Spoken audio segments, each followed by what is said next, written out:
सब लोग श्रीमद् भागवत का रसस्वादन पान कर रहे हैं, ये हमारा परम सौभाग्य है। मंच पर विराजमान समस्त संत वृंद, समस्त गंधर्वजन और आप सभी श्रोता भाई बंधु, मातृशक्ति, बालक मित्र, सबको जय श्री कृष्ण, जय सिया राम, जय श्रीमन्नारायण, जय जय श्री राधे, हरे कृष्ण। आप सब लोग परम सौभाग्यशाली हैं कि इस कलिकाल में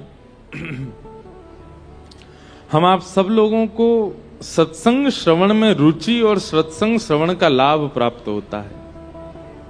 एक तो होता है कि एक स्थिति में हमारी रुचि है पर वो रुचि की वस्तु मिले ना,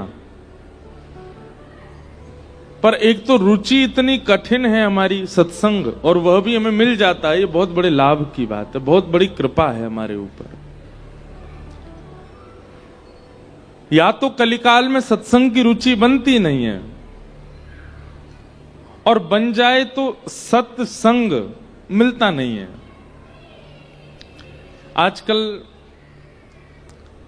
सत्संग में भी मिलावट होने लग गई है। जैसे दूध में मिलावट, सब्जी में मिलावट, खाद में मिलावट,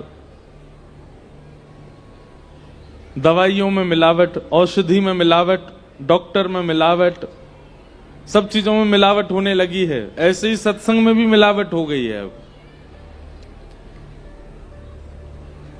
लेकिन ऐसी स्थिति में भी हमको शुद्ध स्थान प्राप्त हो, शुद्ध नियोजक प्राप्त हो और शुद्ध सत्संग प्राप्त हो, ये बहुत बड़ी कृपा है ठाकुर जी की। एक तो हिमाचल वैसे ही शुद्ध है, यहाँ का वातावरण अत्यंत शांत शुद्ध है। उसमें भी ये ऊना, और ऊना में भी ये बाल बाबा महाराज का ये प्रांगण, जहां पर भारत के सब शीर्ष संतों ने आकर के अपनी वाणी की सेवा की है। हमारे पूज्य गुरुदेव भगवान भी यहाँ कथा अनेक बार कह चुके। पूज्य मलुक पीठ वाले महाराज जी, पूज्य चित्रकूट पीठाधीश्वर, तुलसी पीठाधीश्वर, हमारे पूजनीय परम पूजनीय श्री रामभद्राचार्य जी महाराज, वे भी यहाँ कथा कह चुके। एवं वृंदावन के भारत के कई महापुरुषों ने, श्रेष्ठ कथा वक्ताओं ने अपनी वाणी से इस स्थान को पवित्र किया है।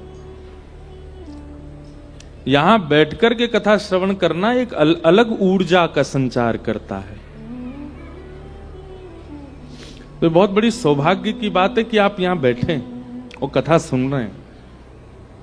मेरा भी सौभाग्य कि मैं ऐसी परंपरागत व्यासपीठ जहां व्यवस्थित है वहां मुझे भी बैठने का अवसर मिला, और मुझे भी कथा, और एक बार, हम तो तीसरी बार कथा सुना रहे हैं यहां, 2 बार पहले भी सुना चुके हैं।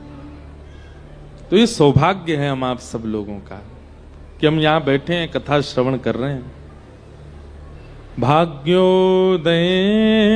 बहुजन्म समर्जितेन सत्संगमं च लभते पुरुषो यदा वै अज्ञान हेतु कृत मोह मदान्धकार नाशं विधाय तदोदयते विवेक।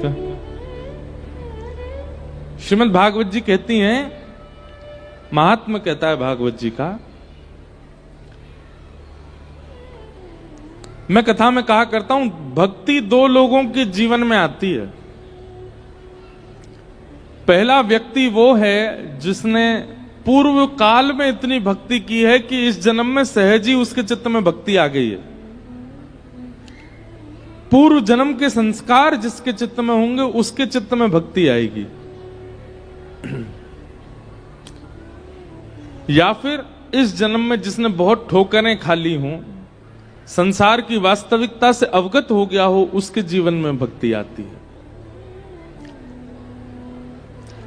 या तो पूर्व जन्म के संस्कार से भक्ति आती है, या इस जन्म में भोग्य वस्तु जब ठुकरा देती हैं, संसार जब अपनी वास्तविक रूप का दर्शन कराता तब भक्ति आती। दो ही स्थिति में भक्ति का आगमन होता है। यहां बैठे लोगों में अधिकतर संख्या उन लोगों की होगी जो पूर्व जन्म के संस्कार लेके बैठे, और कुछ लोग ऐसे भी होंगे जो इस जन्म में भोग के रास्ते में थे, संसार के मार्ग में थे, घोर संसारी बन चुके थे, लेकिन संसार के गिरगिट जैसे बदलते रंग को देख करके अब सत्संग मार्ग अपना लिया। दो ही लोगों को राह मिलती है भक्ति की, पूर्व संस्कारी या फिर इस जन्म में संसार को किंचित भी देख लेने वाले।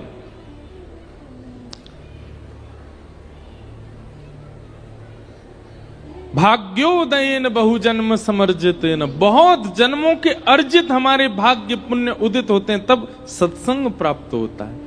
अच्छा एक बात सुनो, सत्संग तो बहुत लोगों को मिल जाता है, पर सत्संग सुनने के बाद परिवर्तन की इच्छा ये सबके चित्त में नहीं आती।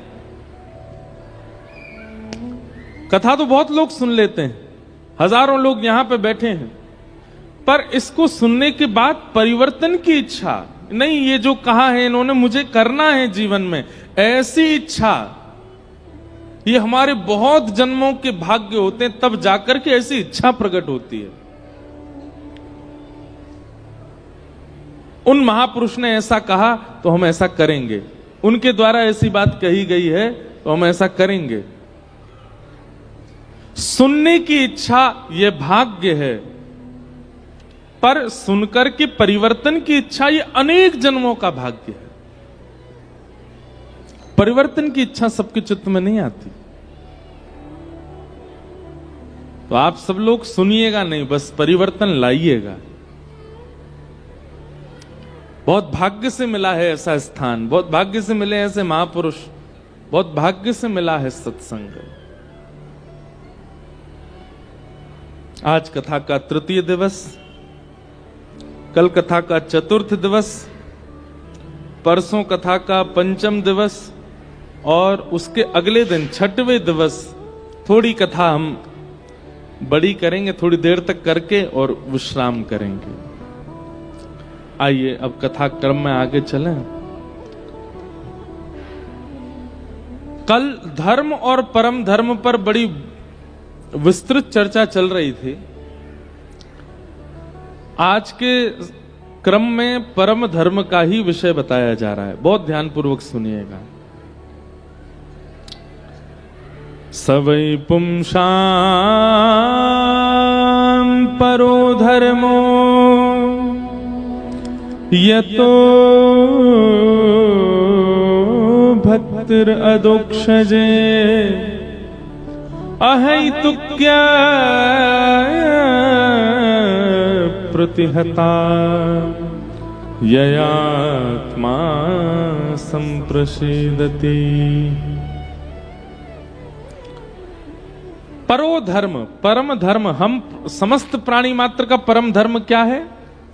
तो कहते हैं यतो भक्तिर अदोक्षज,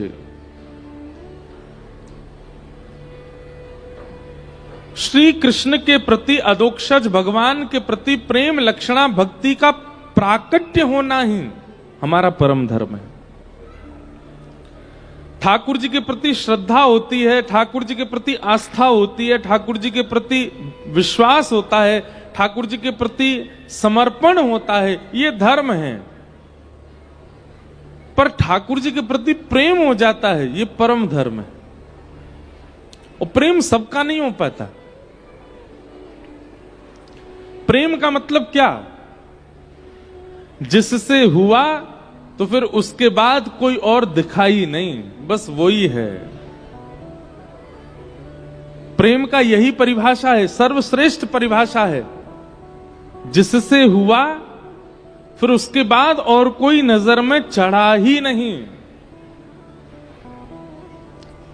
जिन नैनन में पी बसे दूजा नाहि समाए। ठाकुर जी में हमारी भक्ति है, ठाकुर जी में हमारी श्रद्धा है, आस्था है। क्यों? क्योंकि उनको देखने के बाद भी हमें संसार की कई चीजें प्रिय लगती हैं। पर एक बार वो दिख गए और उनको देखने के बाद फिर कोई और प्रिय लगा ही नहीं, तब समझो कि ये प्रेम है। एक बार श्याम सुंदर को देखने के बाद फिर कोई और भाया नहीं। जित देखूं उतित श्याममयी है, जहां देखते हैं फिर आपको श्याम सुंदर ही देख रहे हैं। ये देखो श्याम, ये देखो श्याम, यही तो है मेरे जीवन प्राण। फिर जहां देखोगे वहीं श्याम सुंदर दिखेंगे। ये देखो श्याम, ये देखो श्याम, यही तो है मेरे जीवन प्राण। कोई पीले वस्त्र में घूम रहा है तो महाराज उसको देखते ही आपके नेत्र सजल हो जाएंगे। आप कहोगे क्या हो गया, पता नहीं, इसके पीत वर्ण में मुझे श्याम सुंदर जैसा अनुभव हुआ। किसी सांवले व्यक्ति को देखोगे तो उसको देख के नेत्र सजल हो जाएंगे, उसकी श्यामलता में आपको कृष्ण दिखने लगेंगे। कोई व्यक्ति जो सीधा नहीं चल पाता है, उसके पैर जन्म से ही त्रिभंगी है, लोग देख के उसका उपहास करते हैं, पर आप उसको देख के भावुक हो जाओगे, उसमें भी आपको श्याम सुंदर का अनुभव होने लगेगा। ठाकुर जी से प्रेम होगा, इस बात का प्रमाण है कि फिर आप किसी भी व्यक्ति को देखोगे उस व्यक्ति में एक गुण के रूप में कृष्ण दिखने लग जाएंगे। सर्वम खलु इदम ब्रह्म, सब में ब्रह्म विद्यमान है और वह ब्रह्म आपको दिखने लगेगा सब जगह। नैनाभिराम बंक मुस्कान, नैनाभिराम बंक मुस्कान। ठाकुर जी हंसते कैसे हैं? हमारे ब्रज के आचार्यों ने वर्णन किया, बंक चितई मुस्काई के, सुंदर वदन दिखा। बहुत सावधानी से सुनना। ठाकुर जी को बांके बिहारी बोलते हैं क्योंकि उनके पाम टेढ़े, उनके हाथ टेढ़े और उनको मुख टेढ़ो नहीं, उनकी हंसी भी टेढ़ी है। ठाकुर जी पूरे नहीं हंसते, केवल एक तरफ के ओष्ठ ही पीछे जाते हैं। ठाकुर जी के बांके हंसते हैं। अद्भुत हंसी है ठाकुर जी की। कोई हंसे, बांको हंस के दिखाइए, कहते हम तो विचित्र और लगेंगे, बांके हंसेंगे तो। बांके मतलब आधे हंसो बस, पूरे नहीं। ठाकुर जी कैसे हंसते हैं? नैनाभिराम बंक मुस्कान, और बौह मरोड़। जैसे ठाकुर जी अपनी बौह मरोड़ते हैं तो क्या होता है? बौह मरोड़ लजावत काम। कामदेव को लज्जा आने लगती है अपने ऊपर। इस ब्रह्मांड में देवताओं में सबसे सुंदर कौन है? कामदेव। लेकिन ठाकुर जी जैसे ही अपनी बाहों मरोड़ते, कामदेव को भी लज्जा होने लग जाती है। ऐसे श्याम सुंदर। ये देखो श्याम, ये देखो श्याम, यही तो है मेरे जीवन प्राण। अभी हमें प्रेम हुआ नहीं है। ठाकुर जी से प्रेम होने का मतलब है जिसको देखोगे उसमें श्याम सुंदर। ठाकुर जी से प्रेम होने का मतलब है किसी में अवगुण का दर्शन नहीं होगा, सब गुणवान ही लगेंगे आपको। कोई कितना भी बैरी व्यक्ति क्यों ना हो, कोई कितना भी कामी, क्रोधी, लोभी, ईर्ष्यालु व्यक्ति क्यों ना हो, कोई कितना भी राक्षस प्रवृत्ति का क्यों ना हो, आपको उसमें भी गुण ही दिखेगा। कृष्ण प्रेम का ये स्वरूप है। प्रहलाद जी को अपने पिता में अवगुण नहीं दिखते हैं। प्रहलाद जी को लगता है पिताजी को अभी ज्ञान हुआ नहीं है, बस इतना ही लगता है उनको, बाकी तो वो गुण ही गुण देखते हैं। अपने पिताजी को खूब प्रणाम करते हैं, खूब वंदन करते हैं, जबकि पिता मारना चाहते हैं प्रहलाद को। लेकिन कृष्ण प्रेम का इस स्वरूप है कि उसमें अवगुण दिखता नहीं है, उसमें अवगुण का दर्शन नहीं होता।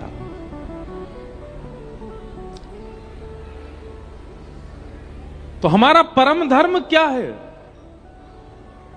प्रेम हो ठाकुर जी से,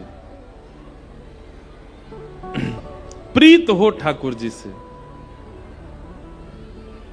और वह प्रीति होगी तो जो मैंने अभी लक्षण बताए ऐसे लक्षणों का अनुभव होने लग जाएगा आपको। सवै पुंसाम परो धर्मो यतो भक्ते दोक्षजे। अदोक्षज भगवान की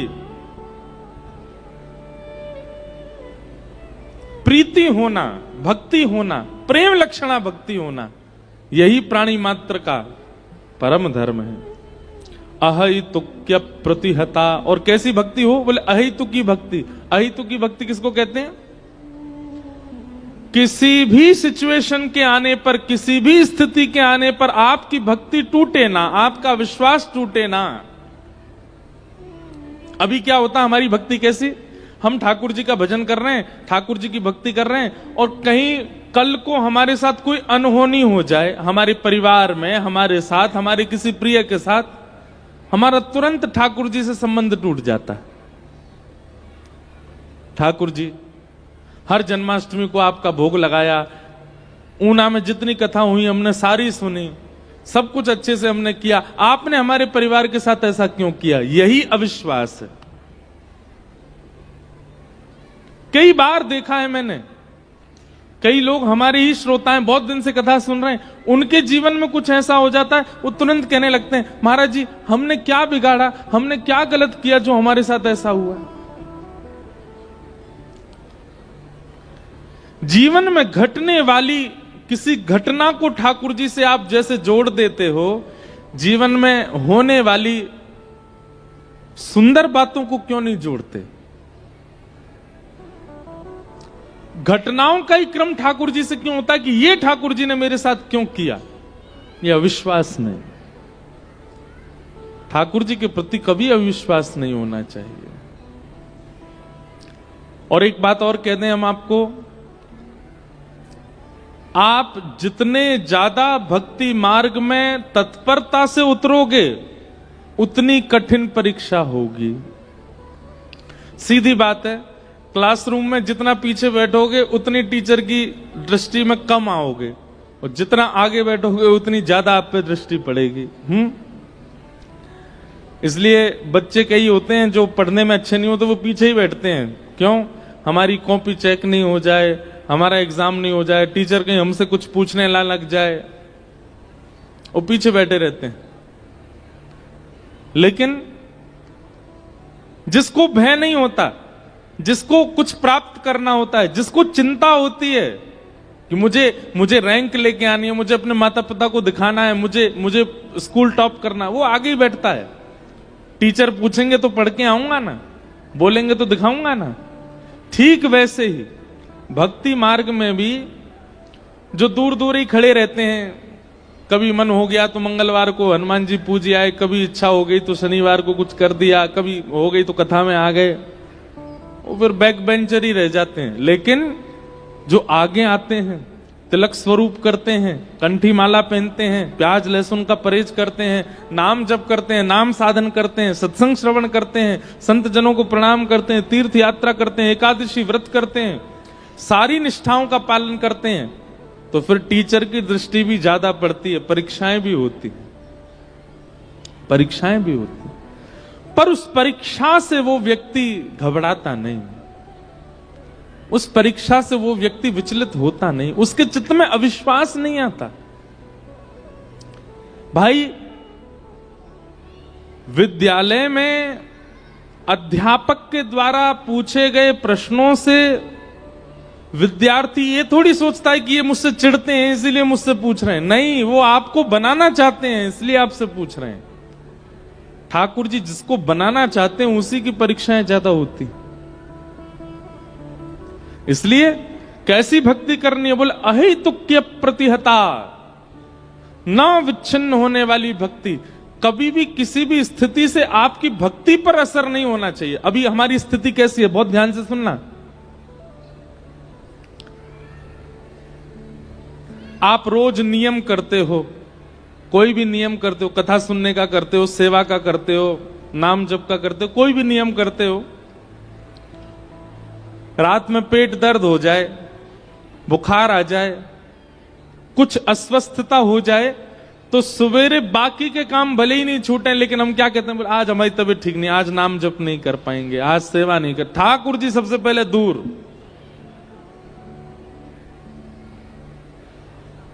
हमारे जीवन की एक अव्यवस्था से हम सबसे पहले ठाकुर जी को दूर करते हैं। लेकिन हम जितने भी भक्तों के नाम सुनते हैं, चाहे वो नामदेव जी हो, चाहे वो नरसिंह मेहता हो, चाहे वो तुलसीदास हो, चाहे वो सूरदास हो, चाहे वो कुंभनदास हो, इन समस्त भक्तों ने अपनी जीवन में आने वाली घटना पे सब छोड़ा, पर भजन नहीं छोड़ा। कुंभनदास जी का तो ऐसा चरित्र आता है कि श्री कुंभनदास जी से किसी ने पूछा, आपके कितने बच्चे हैं? 7 बच्चे थे कुंभनदास जी के। पर कुंभनदास जी से कोई पूछता, आपके कितने बच्चे हैं? तो कुंभनदास जी बोलते, 1.5 बच्चे हैं मेरे। कितने बच्चे? कितने? 1.5। कुंभनदास जी से किसी ने कहा, 1.5 बच्चे क्यों? बोले, एक तो मेरा पूरा बेटा है, पूरा बच्चा है। कौन? चतुर्भुज दास, क्योंकि वो पूरी तरह भक्त बन चुका है। और एक जो है वो आधा ही बालक है मेरा। बोले, आधा क्यों है? बोले, वो सत्संग नहीं करता, कथा में नहीं जाता, मंदिर नहीं जाता, पर गौ सेवा करता है, इसलिए आधा बच्चा है। और बाकी के बच्चे 5, बोले वो ना तो सत्संग करते ना गौ सेवा करते, इसलिए मैं उनको अपना बच्चा मानता ही नहीं हूं। मैं केवल उन्हीं को अपना बालक मानता हूं जो ठाकुर जी की सन्निधि में। बताओ, इतने बड़े त्यागी हैं हम लोग ना। बेटा पी के आता है रात में, मां को पता चल जाता, फिर भी मां उसको स्वीकार ही करती है। बेटी कोई गलत क्रिया में पड़ जाए, बेटा कोई गलत क्रिया में पड़ जाए, फिर भी उसकी मां मानती है, बल्कि छुपाती है कि उसका कोई अवगुण है।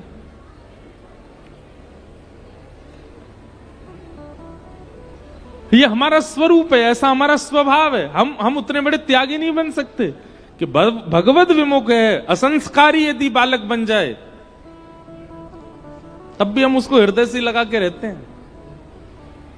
आजकल तो बड़ा विचित्र हो गया है, बच्चों में यदि सुसंस्कार आ जाते हैं, बच्चों में यदि भक्ति का भाव ज्यादा हो जाता है, तो माता पिता को चिंता होने लगती है।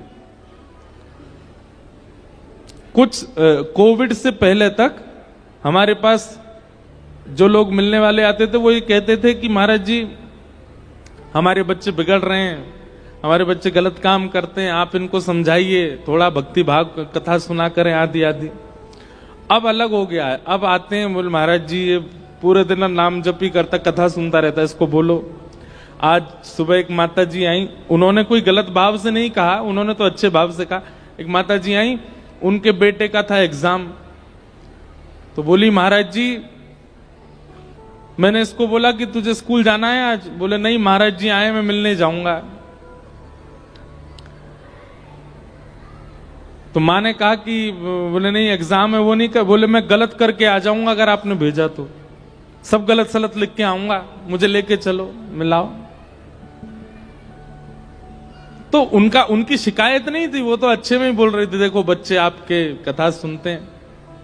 पर कई लोग शिकायत लेके आते हैं, महाराज जी इसको समझाओ, ये तिलक लगाता है, ये कंठी पहनता है, ठाकुर जी की सेवा करता है, ऐसे कैसे काम चलेगा? ये चिंता का विषय, ये चिंता का विषय नहीं है, ये प्रसन्नता का विषय है। चिंता तो तब होनी चाहिए जब वो कुमार की हो। सद्मार्ग यदि बालक के चित्त में आ गया है तो ये आपकी करनी से नहीं आया, ये उसके पूर्व के संस्कार हैं।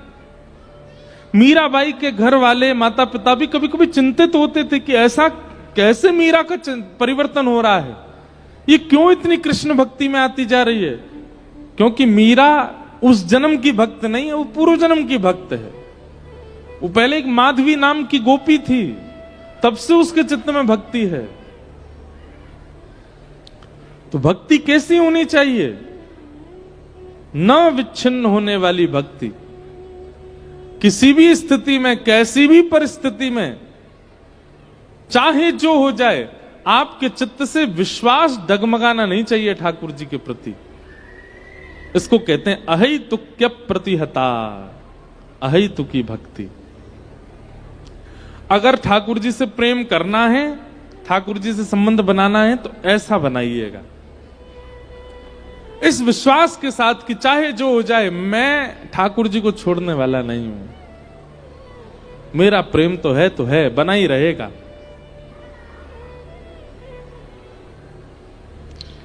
एक पद है, अब गाऊंगा तो नहीं मैं, पर उसका अर्थ थोड़ा सा कह दे दो। रैदास जी का पद है। रैदास जी क्या कहते हैं? जो तुम तोड़ो राम, मैं नहीं तोड़ूं रे। आप भले ही मुझको तोड़ दो, आप भले ही मुझको छोड़ दो, पर मैं आपको नहीं छोड़ूंगा। जो तुम तोड़ो राम, मैं नहीं तोड़ूं रे। तो सो प्रीत तोड़ राम, कौन संग जोड़ूं रे। अष्ट प्रहर एक ही आशा, मन क्रम वचन कहे रैदासा। आप भले ही तोड़ दो, आप भले ही छोड़ दो, पर मैं आपको नहीं छोड़ूंगा। इसे कहते हैं प्रेम। और ऐसा प्रेम ठाकुर जी से हो तो साचो प्रेम हरि से हो तो मूरत बोलत काठ की। जीमो मारा शाम घणी, जिमावे बेटी जाट की। प्रेम ठाकुर जी से हो, यही परम धर्म। सवई पुंसाम परो धर्मो यतो भक्तिर अदोक्षजे। अहैतुक्य प्रतिहता ययात्मा संप्रसीदति। धर्म स्वनिष्ठितः पुंसाम विश्वक्सेन कथासु यः नोत्पादयेदधिरतिं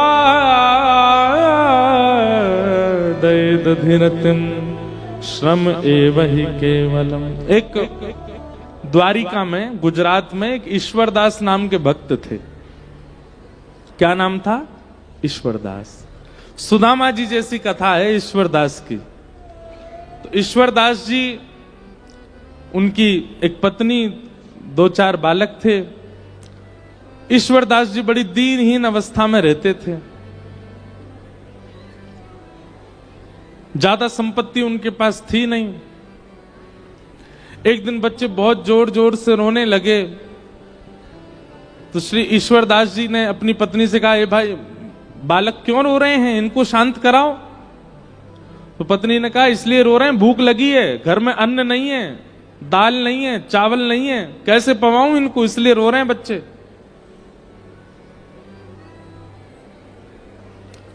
ईश्वरदास जी ने तुरंत अपने बालकों को गोद में लिटाया और कढ़ाई चढ़ा दी, उसमें जल डाल दिया और ऐसी कुछ सामग्री डाल करके बच्चों को बोले, देखो दाल पक रही है, खाने को मिलेगी, तब तक चलो हरि नाम सुनो। बालकों को हरि नाम, हरि कथा सुनाते सुनाते सुनाते सुला दिया। ठाकुर जी से देखा नहीं गया। हम फिर लीला, ऐसी कथा आती है, पत्नी ने ईश्वरदास जी से कहा कि आप नित्य की भक्ति संकल्प के साथ करना शुरू कर दो। ईश्वरदास जी बोले, क्या संकल्प करूं? बोले, ठाकुर जी से प्रार्थना किया करो और ठाकुर जी से संकल्प कर दिया करो, हे ठाकुर जी, आप हमको अन्न दीजिए, धन दीजिए, संपत्ति दीजिए, इन सबका दशांश आपकी सेवा में लगाया करूंगा, बाकियों से अपने घर परिवार का पोषण करूंगा। ऐसा संकल्पित होकर के भजन किया करो। भजन कभी संकल्प से नहीं होता। संकल्प से स्वार्थ की चीजें होती हैं, प्रेम नहीं होता। और भजन प्रेम में आता है। इसलिए कई लोग मुझसे ये भी पूछते हैं कि महाराज जी, नाम जप कितना करना चाहिए? अनगिनत, गिनती नहीं होनी चाहिए। जितनी क्षमता है उतना होना चाहिए और क्षमता से अधिक होना चाहिए। जो गिनती करके कर रहे हैं, हमको 11 माला करनी है, 17 माला करनी है, 108 माला करनी है, ठीक है, पर ठाकुर जी को ज्यादा प्रसन्नता नहीं होती होगी आपकी मालाओं से। क्यों? आप गिन करके कर रहे हो। जैसे ये तो वही बात हो गई कि आपने गिन रखा है, महाराज जी हमारे घर आएंगे, हम 2 ही रोटी खिलाएंगे इनको। महाराज जी पहली रोटी, दूसरी रोटी, अब महाराज जी बेचारे भूखे बैठे हैं, आप 2 रोटी खिलाने के बाद हाथ पे हाथ धर के बैठ गए। अब महाराज जी आपको देख रहे हैं, भूख लगी है, कुछ दो की ही क्षमता है हमारी, इतना ही पाइए बस। अगली बार से क्या होगा, आपके यहां आऊंगा ही नहीं खाने, बोले भाई 2 ही खिलाता है, भूख ज्यादा लगी हो तो। ठीक वैसे ही ठाकुर जी भी देख लेते हैं, भाई इसकी गिनती है तो 5 माला करनी है, 11 माला करनी है, 108, और ठाकुर जी की इच्छा 200 की हो तो आप 108 के बाद, और 108 ये गिनती से करने वाले लोगों की माला पता कैसे होती है? वो जल्दी जल्दी और करते हैं, इतनी जल्दी करते हैं कि जल्दी से हमारी काउंटिंग पूरी हो। इसका कोई लाभ नहीं है। अनगिनत होनी चाहिए। और एक और बात, क्षमा प्रार्थी है। अगर आपके गुरु ने आज्ञा की है कि इतनी माला करनी है तो उतनी माला करो, गुरु को आज्ञा मान करके। उसके बाद आप अपनी क्षमता से करो। जैसे गुरु जी ने आज्ञा दी है कि 11 माला करनी है, पहले आज्ञा का निर्वहन करो, 11 माला कर दो। 11 माला हो जाने के बाद फिर माथे से माला लगा करके अब अपनी क्षमता से करो, कितनी कर सकते हो। आज्ञा का पालन और अपनी क्षमता का निर्वहन। भाई प्रेम प्रस्तुत होना चाहिए ठाकुर जी को, तभी तो प्रसन्न होंगे, गिनती नहीं। संकल्प से भजन नहीं होता, अनुष्ठान होता है। तो ईश्वरदास जी संकल्प नहीं कर रहे थे, पत्नी से कहा, बोले अन्न रोटी मांगूंगा भगवान से भजन करके। अरे भजन करके ठाकुर जी को मांगूंगा, कभी अन्न जल नहीं मांग सकता। चाहे भूखा मर जाऊं, चाहे प्राण निकल जाए, पर अन्न जल रोटी कपड़ा घर मकान ये सब ठाकुर जी से नहीं मांगूंगा। ये तो प्रारब्ध से मिलने वाली वस्तु हैं, इनके लिए ठाकुर जी को क्यों परेशान करूं मैं। ईश्वरदास जी ने अपने पुत्रों को गोद में सुला दिया और ऐसी खाली कढ़ाई अग्नि के ऊपर रख दी। ठाकुर जी ने जब ये दृश्य देखा तो देख करके ठाकुर जी सह नहीं पाए, रोक नहीं पाए, प्रकट हो गए। वो शंख चक्र गदा पद्म धारण करके जैसे ही ठाकुर जी प्रकट हुए, ईश्वरदास जी ने प्रणाम किया। भगवान ने प्रसन्न होकर के कहा, वरदान मांगो ईश्वरदास, क्या चाहिए। ईश्वरदास जी बोले, बस एक ही वरदान दे दीजिए। क्या? कि मेरी पत्नी के चित्त में, मेरे बच्चों के चित्त में और मेरे चित्त में आपसे मांगने के लिए जो भी इच्छाएं प्रकट हुई हैं वो सब खत्म हो जाएं। हम कुछ मांगे ही ना आपसे, मेरी पत्नी भी ना मांगे, मेरे बच्चे भी ना मांगे, मैं भी ना मांगू, हम चारों पांचों शून्य हो जाएं चित्त से। हम आपको देख लिए हैं, इसके बाद हम कुछ ना मांगे। ठाकुर जी इतने प्रसन्न हो गए ईश्वरदास से, ईश्वरदास को उठा करके स्वयं चूल्हा पे बैठे और चूल्हे पे बैठ के अपने हाथ से स्वयं ठाकुर जी ने खिचड़ी बनाई और खिचड़ी बना करके पत्नी बच्चे ईश्वरदास को पवाई अपने हाथ से बना करके। और जैसे ही खिचड़ी पा करके तृप्त हुए, तृप्त होते ही ठाकुर जी ने कहा, अब आपकी लीला पूर्ण हुई, अब आपका इस धराधाम पर रहने का कोई औचित्य नहीं, चलो हमारे साथ। पत्नी बच्चे ईश्वरदास, और ईश्वरदास जी की पतली सी घोड़ी थी, मरी गिरी सी बेचारी, वो भी नहीं खा पी पाती थी, उसको भी ठाकुर जी ने मुक्ति प्रदान कर दी। सबको लेकर के ठाकुर जी वैकुंठ प्रस्थान कर गए। इसे कहते हैं प्रेम। जहां इच्छा नहीं, इच्छा की गंध भी नहीं है, उसको कहते हैं प्रेम। हमारी बात बहुत सावधानी से सुनिएगा, चाहे मानव के प्रति हो, चाहे ठाकुर जी के प्रति हो, प्रेम यदि इच्छाओं से भरा हुआ है वो प्रेम नहीं है। कहां तक कहें, दर्शन की भी इच्छा, यह भी एक स्वार्थ है, यह भी प्रेम नहीं है। कोई इच्छा नहीं होती। मयिवं विभोर्हति भवान् गदितुं नृशंसं संत्यज्य सर्व विषयांस्तव पादमूलम् भक्ता भजस्व दुर्वग्रहमात्यजास्मान् देवो यथादि पुरुषो भजते मुमुक्षु। कोई इच्छा नहीं, ऐसी भक्ति, इसे कहते हैं परम धर्म। ये परम धर्म भक्ति है, जहां कोई इच्छा नहीं है ठाकुर जी से।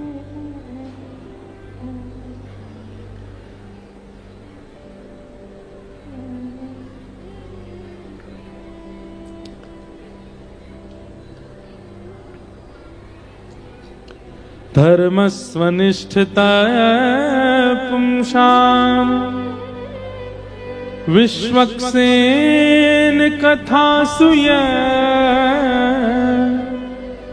नोत्पादयेदधिरत् श्रमेव हि केवलम्। जहां ले चलोगे वहीं मैं चलूंगा, जहां ले चलोगे। ये है प्रेम का स्वरूप। जहां ले चलोगे वहीं मैं चलूंगा, जहां ले चलोगे वहीं मैं चलूंगा। हो जहां नाथ रख दोगे,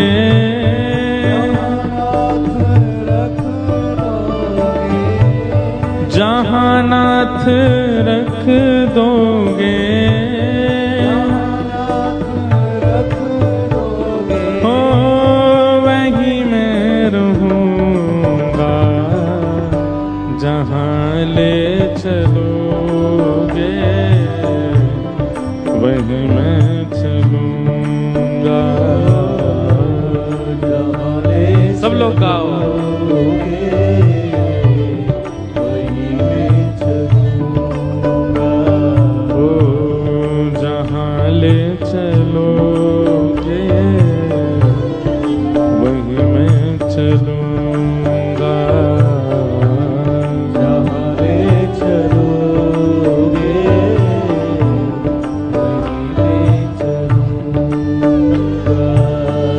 ये जीवन समर्पित चरण में तुम्हारे, तुम ही मेरे सर्वस्व, तुम ही प्राण प्यारे।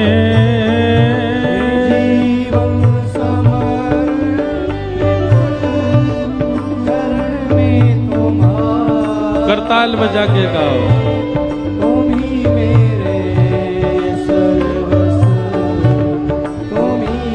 बंधुओं, ये भजन है, ये कीर्तन है, पर यदि मूल रूप से देखे जाओ तो ये क्या है? ये अहेतुकी भक्ति का लक्षण है। इसे प्रेम लक्षणा भक्ति करते हैं। ऐसा जीवन हो जाए तो समझो आप प्रेमी भक्त हो। ये जीवन समर्पित चरण में तुम्हारे, तुम ही मेरे सर्वस्व, तुम ही प्राण प्यारे। जीवन समर्पित चरण में तुम्हारे, तुम ही मेरे सर्वस्व, तुम ही प्राण प्यारे। हो ये जीवन समर्पित चरण में तुम्हारे, तुम ही मेरे सर्वस्व, तुम ही प्राण प्यारे।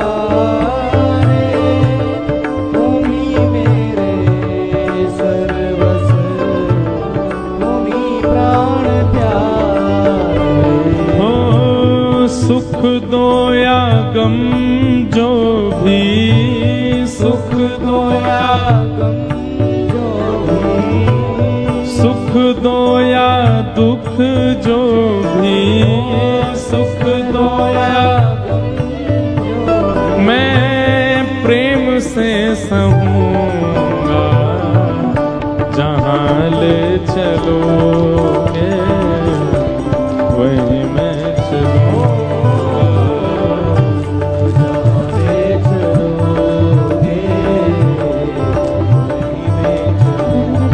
ओ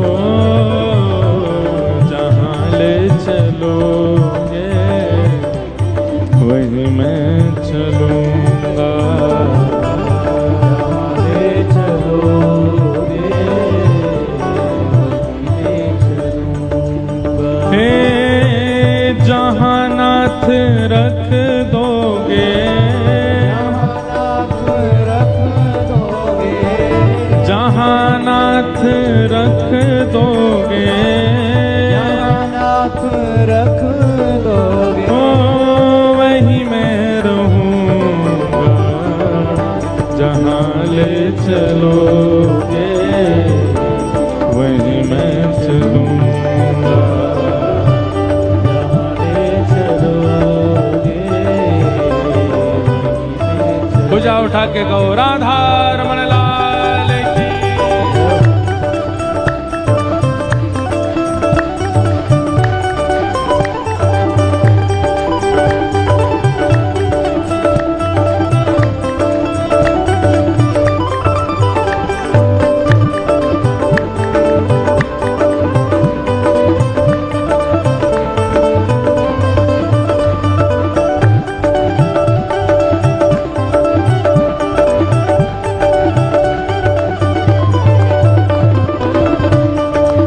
बोलो वृंदावन बिहारी लाल की।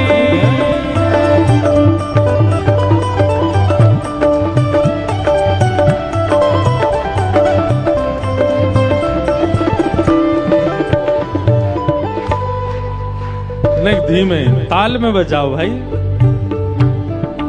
ये एक बात बताऊं, ताल में ताली बजाना ये भी भगवत कृपा है। ताल में ताल नहीं बजे तो भी समझो कुछ गड़बड़ है। तुम्हारे ही दिन है, ये रातें तुम्हारी, कृपा दृष्टि सब पर रहती तुम्हारी। तुम्हारे ही दिन ये रातें तुम्हारी, कृपा दृष्टि सब पे रहती तुम्हारी। एक बात स्पष्ट है, संसार का कोई भी व्यक्ति ऐसा नहीं है जो ये बात कह दे कि मुझ पर ठाकुर जी की कृपा नहीं है।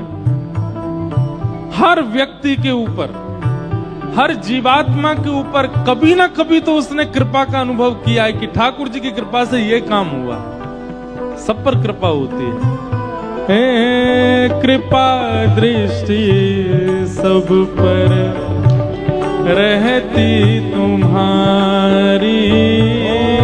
तुम्हारे ही दिन है, ये रातें तुम्हारी,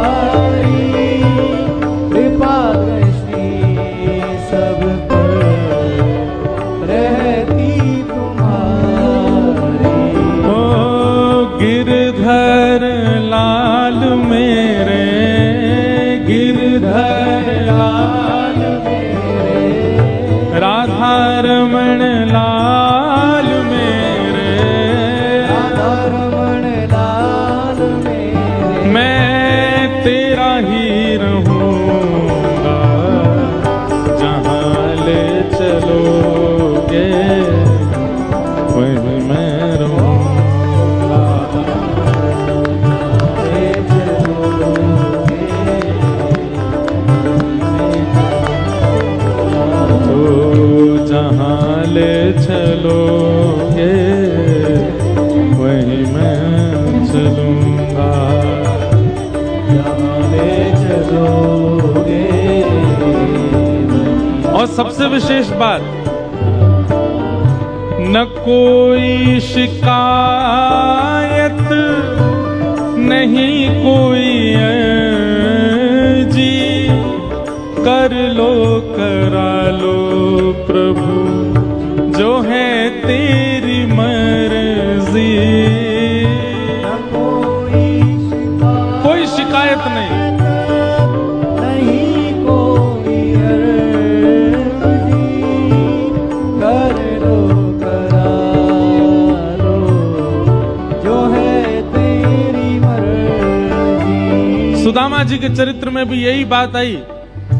सुशीला सुदामा जी की पत्नी रोज कहती ठाकुर जी से प्रार्थना करो कि हमारे जीवन में संपत्ति आ जाए, हमारे जीवन में अन्न सामग्री आ जाए।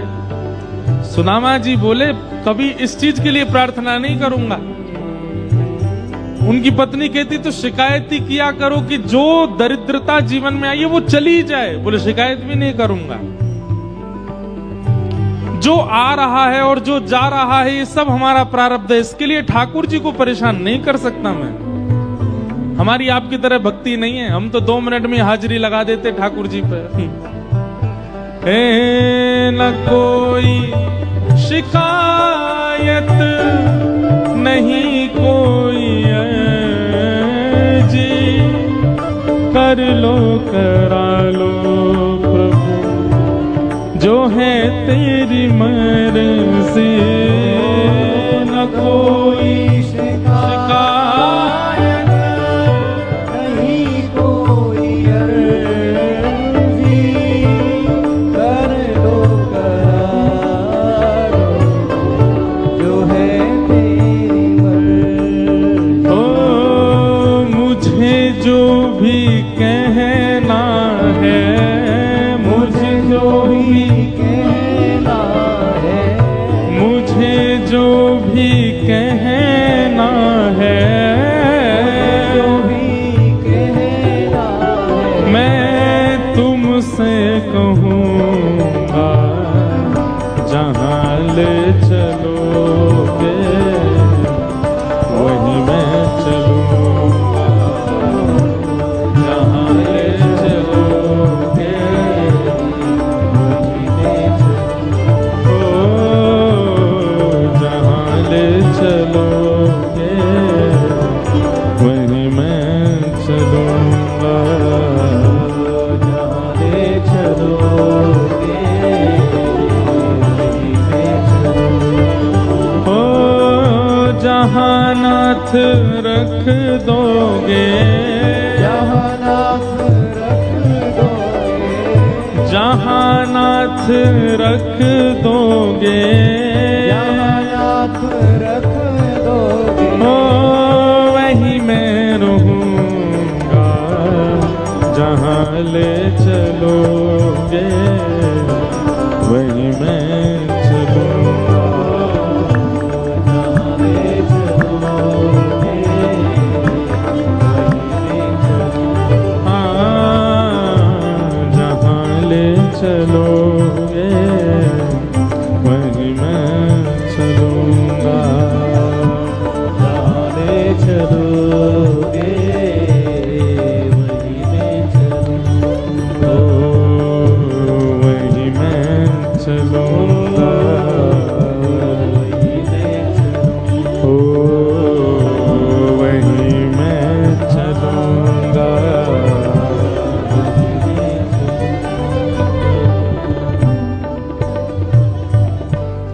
एक बार आप कह के देखिए ठाकुर जी से, आज ही जाकर के घर पे कह दीजिए नाथ अब से मेरी सारी इच्छाएं समाप्त, अब आप जैसे चाहोगे वैसा मेरा जीवन हो। अगले क्षण ही अनुभव होगा आपको, कोई इच्छा आपकी नहीं है। घर में जो बन जाएगा उसको ठाकुर जी की इच्छा मान के पा लीजिए। हाँ बस गंदा गलत ना बना हो, बस ये ध्यान रखना, शुद्ध पवित्र हो। अगले दिन क्या करना है क्या नहीं करना है, आप अपने कर्तव्यों का निर्वहन तो करोगे, स्नान करना है, जॉब करते हो जॉब पे जाना है, पर उनमें जो विशेष इच्छा, एक्स्ट्रा ऑर्डिनरी इच्छाएं जो आपकी होती हैं, चाहे वो धन के प्रति हो, चाहे आपकी सैलरी के प्रति हो, चाहे किसी से मित्रता के प्रति हो, किसी के साथ घूमने के प्रति हो, किसी से संबंध के प्रति हो, ये सारी एक्स्ट्रा इच्छाएं जो होती हैं सब समाप्त। सब वो स्वीकार करेंगे जो ठाकुर जी चाहेंगे। ठाकुर जी चाहेंगे तो हमको सैलरी एक्स्ट्रा मिलेगी, ठाकुर जी चाहेंगे तो उससे मित्रता होगी, ठाकुर जी चाहेंगे तो वहां प्रसाद पाएंगे, ठाकुर जी चाहेंगे तो ऐसा पहनेंगे। अपनी कोई इच्छा नहीं, अपना केवल सीधा सीधा कर्तव्यों का निर्वहन करना है। एक्स्ट्रा की जो इच्छाएं होती हैं जिससे आपको मान, यश, प्रसन्नता, अत्यंत आनंद की अनुभूति होती, उन सब के प्रति विराम, अपनी तरफ से इच्छा प्रकट नहीं करनी। ठाकुर जी जैसा चाहेंगे वैसा हो। एक बार करके देखिए। लेकिन हम पहले ही एक चीज के लिए सावधान कर दें। रोलर कोस्टर जानते हैं? एक झूला होता है। वो कैसा होता है? हमारे भारत में तो एक झूला ऐसा होता है, एक झूला ऐसा होता है, वो आगे पीछे जाता है। विदेशों में और बड़े शहरों में, भारत में भी एक झूला होता है, उसमें बैठ जाओ, वो ऐसे जाएगा, फिर यूं ऊपर से घुमाएगा, फिर ऐसे कर देगा। ये सबसे महंगी टिकट उसकी होती है, जो सबसे ज्यादा खतरनाक होता है। ऐसे ही ठाकुर जी की भक्ति रोलर कोस्टर है।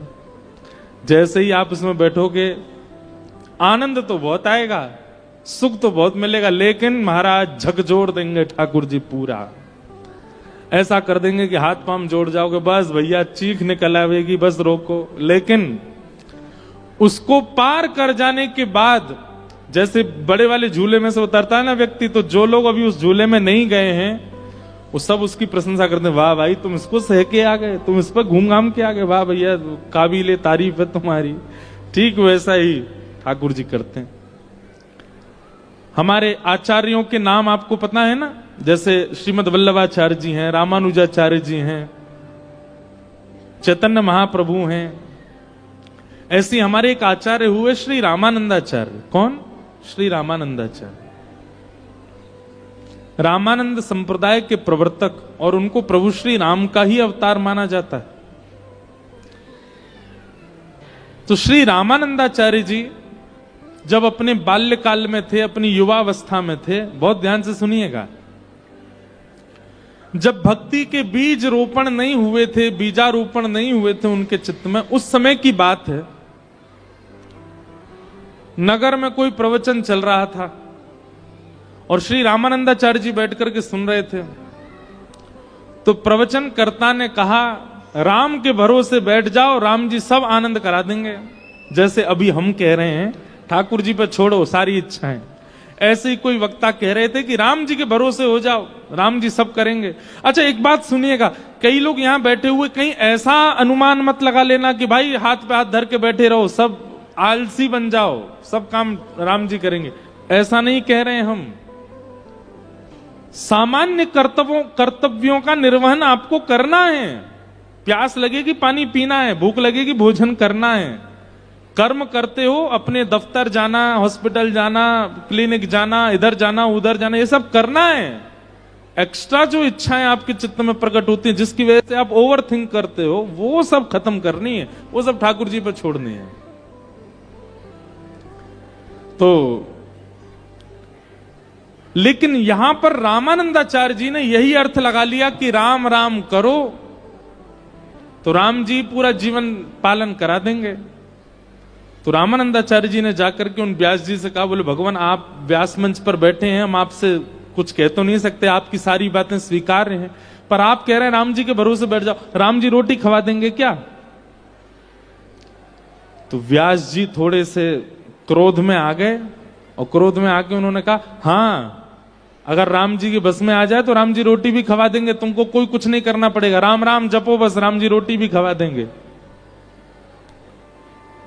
रामानंदाचार्य जी ने सारे गांव के लोगों को बुलाया, भैया देखो हमारी बात सुनो, मैं अपने गांव से कोसों दूर एकांत एक अज्ञात स्थान पर जा रहा हूं, ना रोटी लेके जाऊंगा ना दाल, कुछ नहीं लेके जाऊंगा अपने साथ, केवल राम राम जपूंगा। 24 घंटे के अंदर अगर राम जी ने मुझको रोटी खवा दी तो मैं स्वयं आप सबके सामने वचन लेता हूं कि जीवन भर राम नाम और प्रभु श्री राम का गुलाम बन के रहूंगा। लेकिन शर्त यह 24 घंटा में रोटी राम जी खिला जाएं। मैं कोई प्रयास नहीं करूंगा, मैं केवल राम राम जपूंगा। अज्ञात जगह जाऊंगा ताकि कोई परिचित पहुंच ना जाए, कहीं व्यास जी पहुंच ना जाए, कोई व्यवस्था मेरे लिए भोजन की ना कर दे, इसलिए अपरिचित अज्ञात जगह जाकर के राम राम जपूंगा। रामानंदाचार्य जी चले गए और कहीं दूर पहाड़ों के पास नदी के किनारे पहुंचे। वहां पर एक विशाल वट का वृक्ष था। उस वृक्ष के घने वृक्ष के अंदर चले गए, ऊपर बैठ गए ऊपर, और ऊपर बैठ करके राम राम राम राम राम राम राम राम राम जपने लगे। जपते जपते थोड़े ही घंटे बीते। इतने में ही कोई तीर्थ यात्री आए और तीर्थ यात्रियों ने आकर के नदी में स्नान किया। स्नान आदि करके अपना झोला वोला रखा था, झोला खोला, वस्त्र आदि पहने दूसरे, और कहा भैया बहुत भूख लगी है, वो पिछले गांव से कुछ प्रसादी लेकर के आए हैं, उसको पालें, यहीं पे फिर आगे चलेंगे। और उन तीर्थ यात्रियों ने प्रसाद खोला, उसमें पूड़ी सब्जी गुलाब जामुन आदि सब गांव के लोगों ने जो प्रसाद दिया वो सब था। प्रसाद खोल के सामने रखा ही था, इतने में ही एक डाकू आ गया। और डाकू अपनी सेना के साथ आया, आकर के बोला इन सबको बंदी बनाओ, इनके पास जो कुछ हो सब कुछ लूट ले चलो। वो बेचारे खा भी नहीं पाए, हाथ ऊपर करके खड़े हो गए। उनके झोला वोला देखे तो उसमें कुछ कपड़े, कुछ दक्षिणा, कुछ ग्रंथ किताब मिली। डाकुओं ने बोला सब हरण कर लो। तभी एक सिपाही बोला, बोले महाराज 56 भोग भी है, आपकी आज्ञा हो तो पालें, बढ़िया गुलाब जामुन पूड़ी सब्जी सब दिख रही है। डाकू बोला हाँ हाँ बैठो, सब लोग उड़ाना शुरू करो। अब सब लोग जैसे ही बैठे, इतने में ही पाते ही पता नहीं क्या हुआ, वो डाकुओं का सरदार था, बोले रुको रुको रुको, 1 मिनट थोड़ा जांच कर लो कि ये प्रसाद में कहीं जहर तो नहीं है। आसपास सब टटोलने लगे, व्यवस्थित तो है ना, कहीं ऐसा तो नहीं हमको मारने के लिए किसी ने षड्यंत्र किया हो। उन लोगों की जांच करी, हट पूर्वक पूछने लगे। उन लोगों ने कहा नहीं नहीं महाराज कुछ नहीं है, पास के गांव से लाए, आप लोग प्रेम से पाओ। डाकू बोला नहीं नहीं मुझे तो कुछ गड़बड़ लगती है। उसने जैसे ही ऊपर देखा पेड़ पर, वहां रामानंदाचार्य जी बैठे राम राम कर रहे थे, राम राम राम राम, नीचे देख रहे थे। डाकू बोला मिल गया, षड्यंत्रकारी मिल गया, इसको नीचे उतार के लाओ। नीचे उतार करके लाए। रामानंदाचार्य जी ने हाथ जोड़े, राम राम राम राम राम चल रहा था उनका। बोले ये इसी की चाल है, ये किसी राजा का गुप्तचर है, इसने हमारे लिए विषैला भोजन यहां रखवा दिया ताकि हम लोग खाएं और खा करके हमारी मृत्यु हो जाए या हम बेहोश हो जाएं और ये पकड़ के हमको राजा के पास ले जाए। सब संग के बोले हाँ यही लग रहा। बोले अब एक काम करो, इसको हाथ पैर बांधो, इसका मुंह खोल के इसी को खिलाओ, जितनी सामग्री सब इसके मुंह में डालो। 2 सिपाहियों ने पांव बांध दिए, 2 ने हाथ बांध दिए। राम राम राम राम कीर्तन चल रहा था रामानंदाचार्य जी का। डाकुओं ने मुंह पकड़ा, जबरदस्ती खोला, और जबरदस्ती खोल करके ये ले गुलाब जामुन खा। जैसे ही मुख में डाला, रामानंदाचार्य जी के आंसू आ गए। बोले भैया राम नाम खिलाता नहीं है, जबरदस्ती हाथ पांव बांध के खिलाता है, ये राम नाम का प्रभाव है। महाराज रोटी सब्जी गुलाब जामुन पकौड़ी कचौड़ी रायता सब खवा दिया उनको। पेट बिल्कुल तर हो गया। अब वो प्रसाद तो था 10-5 लोगों का, अकेले रामानंदाचार्य जी बेचारे कितना पाए। खाते खाते खाते नर भर गया पूरा। तब डाकू के जो लोग थे उन्होंने कहा महाराज जी थोड़ा देख तो लीजिए, अगर ये जीवित रह जाए, इसको कुछ ना हो तो बचा हुआ हम पालेंगे। थोड़ी देर बाद देखा रामानंदाचार्य जी को कुछ नहीं हुआ, तो बाकियों ने भी पाया। हाथ पांव खोले, हे भाई जब तेने कोई षड्यंत्र नहीं किया था तो ऊपर क्यों बैठा था तू? बोले अब मैं क्या बताऊं मैं क्यों बैठा था। मैं राम नाम के ऊपर अधीन होके बैठा था कि अगर राम नाम में सामर्थ्य होगी तो मुझे बिना प्रयास के भोजन मिलेगा, और मुझे आप लोगों ने पवा दिया। उसी क्षण रामानंदाचार्य जी आए और आकर के उन्होंने पूरा जीवन राम नाम को अर्पित कर दिया। आगे चल के आप परम विद्वान हुए, परम वेदज्ञ हुए, परम ज्ञानी हुए और श्री रामानंद संप्रदाय के प्रवर्तक हुए, श्री रामानंदाचार्य जी। अगर भैया जिद में आ जाओगे कि राम नाम में सामर्थ्य है तो राम नाम पवा दे, तो राम नाम इतनी सामर्थ्य भी रखता है कि आपको पवा भी देगा। पर इस कथा को सुनने के बाद अगर कोई जाके यूं कहेगा कि भाई अब मुझे भी राम जी जैसे उनको पवाए वैसे तो नहीं पवाएगा राम नाम। प्रेम हो आपके चित्त में, आपका स्वभाव मधुर हो ठाकुर जी के प्रति, आपने खूब समय व्यतीत किया है ठाकुर जी के भजन में, तो यह भी संभव है कि केवल नाम जप से आपका पोषण हो जाएगा। हम तो कहते हैं हमारा तो पोषण, हमारा तो आनंद, चाहे हम हवा में हवाई जहाज में घूम रहे हैं, चाहे हम ट्रेन में घूम रहे हैं, चाहे हम बड़ी गाड़ियों में घूम रहे हैं, चाहे हम झोंपड़ी में सो रहे हैं, चाहे हम महलों में रह रहे हैं, सब कथा की कृपा, केवल भगवान नाम की कृपा है। भगवान नाम और भगवत कथा का ये सामर्थ्य है। इसलिए भैया अहेतु की भक्ति किसे कहते हैं? स्वेच्छा कुछ नहीं है, सारी इच्छाएं ठाकुर जी पर छोड़ दो। अहेतुक्य प्रतिहता ययात्मा संप्रषेदति। इस प्रकार भागवत जी का प्रारंभ श्री सूत जी महाराज सौनकादि ऋषियों के मध्य कर रहे हैं। आगे भागवत जी की रचना का विषय बताया गया। वेदव्यास जी महाराज ने ब्रह्म नदी सरस्वती के तट पर भागवत जी की रचना की और श्री वेदव्यास जी महाराज ने यही भागवत की कथा अपने पुत्र सुखदेव जी को प्रदान की। सुखदेव जी ने यही भागवत की कथा सबसे पहले राजा परीक्षित को सुनाई। राजा परीक्षित के विषय में प्रश्न किया गया कि राजा परीक्षित कौन है, इनके बारे में हमें बताओ। तो यहां से महाभारत का प्रसंग आता है। यदा मृधे कौरव संजयानाम वीरे स्वथो वीरगतिम गतेषु ब्रको दरा विग्ध गदा विमर्श भृगनोरुदंडे धृतराष्ट्र पुत्रे। बहुत सावधानी से सुनो। महाभारत का युद्ध अपने अंतिम पड़ाव पर चल रहा था और तभी भीम ने दुर्योधन की जंघा पर प्रहार करके अपनी गदा का दुर्योधन को गिरा दिया और महाभारत का युद्ध पांडव जीत गए। पांडवों के पक्ष में जैसी विजय आई, दुर्योधन बदले की आग में जगने लगा। बंधुओं, ये बदला लेने की इच्छा किसको होती है? ईर्ष्यालु व्यक्ति को ही होती है। बहुत ध्यान से सुनिएगा। हमारे हिंदू वैदिक सनातन धर्म में बदला नहीं लिया जाता, टिट फॉर टैट नहीं होता, जैसी करनी वैसी भरनी नहीं होती। हमारे हिंदू वैदिक सनातन धर्म में व्यक्ति बदला नहीं लेते हैं, प्रकृति बदला लेती है।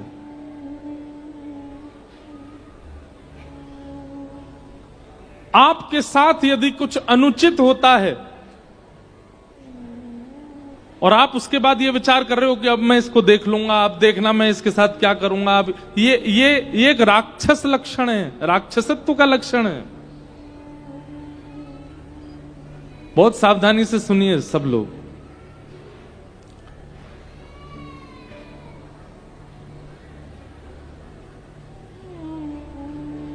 ये राक्षसत्व का लक्षण है। क्यों? कभी ये स्थिति सबके जीवन में आई है कि आप सबके साथ कुछ ऐसा हुआ और आप सबने उसी समय प्रण लिया कि अब देखना मैं क्या करता हूं। उसी समय से आप राक्षसों की तरह सोचने लग जाते हो। कहां तक कहें, आप यहां तक भी सोच लेते हो कि इस व्यक्ति की मृत्यु कैसे हो जाए। ये राक्षसत्व नहीं है तो क्या है? ये ईर्ष्यालुत्व नहीं है तो क्या है? बदला वही व्यक्ति लेता है जिसके चित्त में राक्षस प्रवृत्ति हो। बदले लेने की इच्छा उसी व्यक्ति के चित्त में होती है जिसके चित्त में ईर्ष्या हो।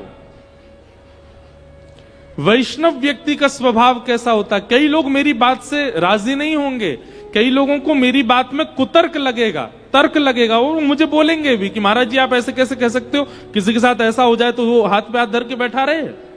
कई लोग बोल सकते हैं, पर मैं स्पष्ट बात कहूं, वैष्णव का स्वभाव कैसा होता है? वो बदला नहीं लेता।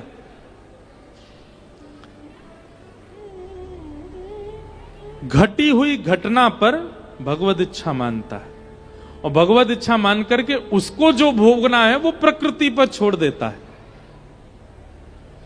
और ये बात निश्चित मानिए, प्रकृति मतलब पृथ्वी, अग्नि, जल, वायु, आकाश, इनको प्रकृति कहते हैं। व्यक्ति जब अपने साथ घटी घटना का बदला नहीं लेता तो पृथ्वी, जल, अग्नि, वायु, आकाश उससे बदला लेते हैं। कुछ ना कुछ प्रकृति ऐसा करेगी। जैसे कई बार ऐसा होता है, घर में आपकी किसी से नोक झोंक हो गई, आपने किसी को बहुत सुना दिया, जबरदस्ती सुना दिया, आप पलटकर जैसे ही आगे चले तो पैर के नीचे छिलका आ गया, रिपट के आप गिर गए तो दूसरा व्यक्ति क्या कहता है? मिल गया फल और लड़ ले मुझसे। और ये वास्तविकता है, ये कोई मनगढ़ंत बात नहीं, ये वास्तविकता है। प्रकृति बदला लेती है। कई बार आप किसी संत के प्रति दुर्भाव रखते हो, घर में बैठे बैठे आपने मन में सोच लिया यार वो संत अच्छे नहीं है, वो तो ऐसे हैं, वो तो ऐसे हैं, और ये तो ऐसे हैं, और आप सोचते सोचते चाय पी रहे थे, अचानक गरम गरम चाय फैल गई, जल गए।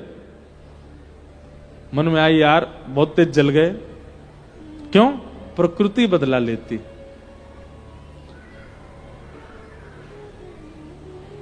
हमारे यहां घटी हुई घटना पर ठाकुर जी के सामने निवेदन कर दिया जाता है, नाथ मेरे साथ ऐसा हुआ, नाथ मेरे साथ ऐसा किया गया।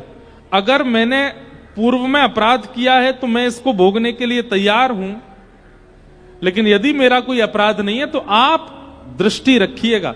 फिर ठाकुर जी कमान उठाते हैं। अगर किसी व्यक्ति ने जबरदस्ती आपको प्रताड़ित किया है, आपकी बिना गलती पर भी आपको कष्ट दिया है, ठाकुर जी छोड़ेंगे नहीं उसको, प्रकृति छोड़ेगी नहीं उसको। बस आप बदला मत लेना। और बंधुओं, कई घटनाएं ऐसी होती हैं, जैसे कि बालकों के साथ दुर्व्यवहार, महिलाओं के साथ दुर्व्यवहार, ये घटना नहीं है, ये तो अपराध है, ये तो पाप है, ये तो जघन्य पाप है। इनमें शांत बैठना भी नहीं है, ऐसी स्थितियों में चुप रहना भी नहीं है, ऐसियों में तो आपको कुछ करना ही है। लेकिन जो सामान्य स्थिति होती है, जो सामान्य घटनाएं होती हैं, उनको लेट गो करो, छोड़ो, जाने दो। आपका किसी ने बड़े समाज में अपमान कर दिया, छोड़ो, जाने दो।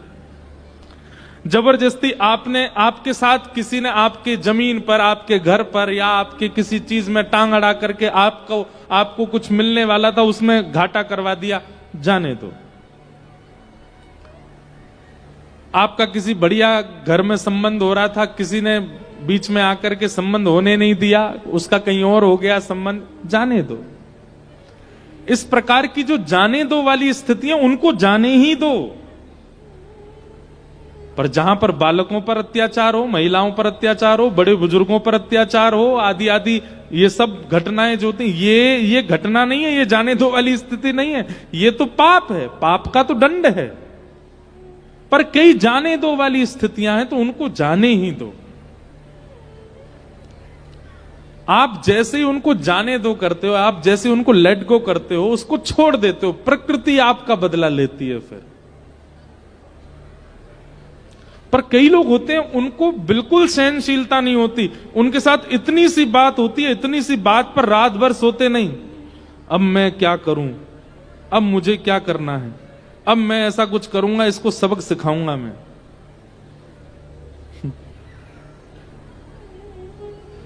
ये सबक सिखाने वाली स्थिति राक्षसों की होती है, मानवों की नहीं।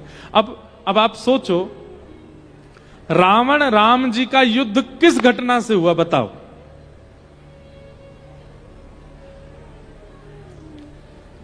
शूर्पणखा गई थी राम जी के पास, और राम जी के पास जाकर के, अब बताना इसमें गलती किसकी है? सब जानते हैं शूर्पणखा की गलती है, पर फिर भी हम पूछ रहे हैं। शूर्पणखा ने जाकर के राम जी से क्या कहा? मुझसे ब्याह कर लो, आप बहुत सुंदर हैं और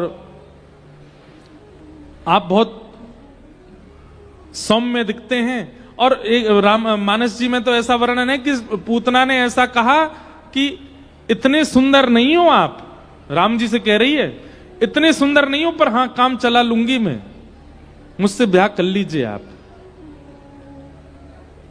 राम जी ने कहा, ये दिख रही हैं आपको दूर बैठी हैं शिला पे? बोला ये हमारी गृहिणी है, हमसे अच्छा है कि उनसे ब्याह कर लो, वो जो पतले से घूम रहे हैं ना नीचे, उनसे ब्याह कर लो आप जाके, हम तो ऑलरेडी रिजर्व्ड हैं। और बड़ी पत्नी के सारे अधिकार होते हैं, तो पहली पत्नी वही है, बड़ी पत्नी आप छोटी बन के जाओगी तो कैसे काम चलेगा? शूर्पणखा तुरंत चली गई लक्ष्मण जी के पास। सबसे पहली बात, शूर्पणखा के चित्त में अकेले राम जी नहीं है, वो जहां चाहे भटक सकती है, जहां चाहे जा सकती है। स्थिरता नहीं थी शूर्पणखा के चित्त में। लक्ष्मण जी के पास गई, बोले सुनो हमसे ब्याह करो। और क्या कहती है? वो तो सांवले हैं, वो तो काले हैं, उनसे मेरी जोड़ी जमेगी नहीं, तुम मुझसे ब्याह कर लो। और उनकी तो पत्नी भी है, उनसे ब्याह करके क्या फायदा, तुम ही कर लो। लक्ष्मण जी बोले देखो, वो मेरे स्वामी हैं, वे मेरे स्वामी, उनकी पत्नी मेरी स्वामिनी, मैं तो दास हूं। और मैं दास, तो मेरी पत्नी को भी क्या बनना पड़ेगा? दासी। बताओ दासी बनने में तुमको अच्छा लगेगा? दास बन के क्या फायदा? उन्हीं के पास जाओ, उन्हीं से कर लो ब्याह। और भैया ये तो क्षत्रिय राजा हैं, एक बहु पत्नी रखने की संभावना है, इनके पिताजी के 3-3 ब्याह हुए, आप भी कर लो। फिर से गई राम जी से जाके बोली तुम ही करो मुझसे ब्याह। राम जी ने फिर उसको लक्ष्मण जी के पास भेज दिया। तो क्या बोलती है? बोले मैं तुम दोनों को खा जाऊंगी और तुम्हारे सहित इसको भी खा जाऊंगी, तीसरी जो है, मुझसे ब्याह करो। गलती किसकी है? शूर्पणखा की गलती है। जब अंत में शूर्पणखा ने यही कह दिया कि तुम दोनों को भी खा जाऊंगी, तुम्हारे साथ इसको भी खा जाऊंगी। अब ऐसी स्थिति में अगर आ जाए तो फिर तो कुछ एक्शन लेना पड़ेगा ना, अपने आप को बचाने के लिए तो कुछ करना ही पड़ेगा। लक्ष्मण जी ने उसके नाक कान काट दिए। अब नाक कान कटवाने वाले काम ही किए हैं उसने। और इसके बाद भी बताऊं, शूर्पणखा का भी पहले ब्याह हो चुका था, ये भी पहले से ब्याही ठियाई थी। इनके पतिदेव एक युद्ध में रावण के द्वारा ही मारे गए थे, स्वयं भी विवाहिता है। और उसके बाद लौट करके गई तो रावण से जाके क्या कहती है? उन्होंने मेरे नाक कान काट दिए। रावण ने ये नहीं पूछा क्यों काटे, क्या बात हो गई, क्या कारण था। केवल उनकी पत्नी के सामने मैं ज्यादा सुंदर लग रही थी, इसलिए मेरे नाक कान काट दिए। रावण बोला अच्छा, और इसी बात पर विवाद हो गया। अब देखता हूं ये कैसे आगे चलेंगे। बस ये बदले लेने की आड़ में ही गया, सीता जी का जाके हरण किया, पूरी लंका का सर्वनाश करवा दिया। ये राक्षसत्व होता है कि हम बदला लेंगे।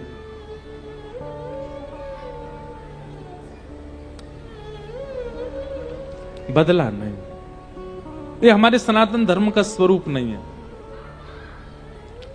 अपराध पर, पाप पर दंड देना सनातन धर्म का लक्षण है, पर छोटी मोटी बातें, कुछ ऐसी चर्चाएं जिन पर अपने मान का हनन हो रहा है, अपनी इच्छाओं का हनन हो रहा है, अपने व्यक्तित्व का हनन हो रहा है, ऐसी जगह पर हमारे सनातन धर्म में छोड़ दिया जाता है।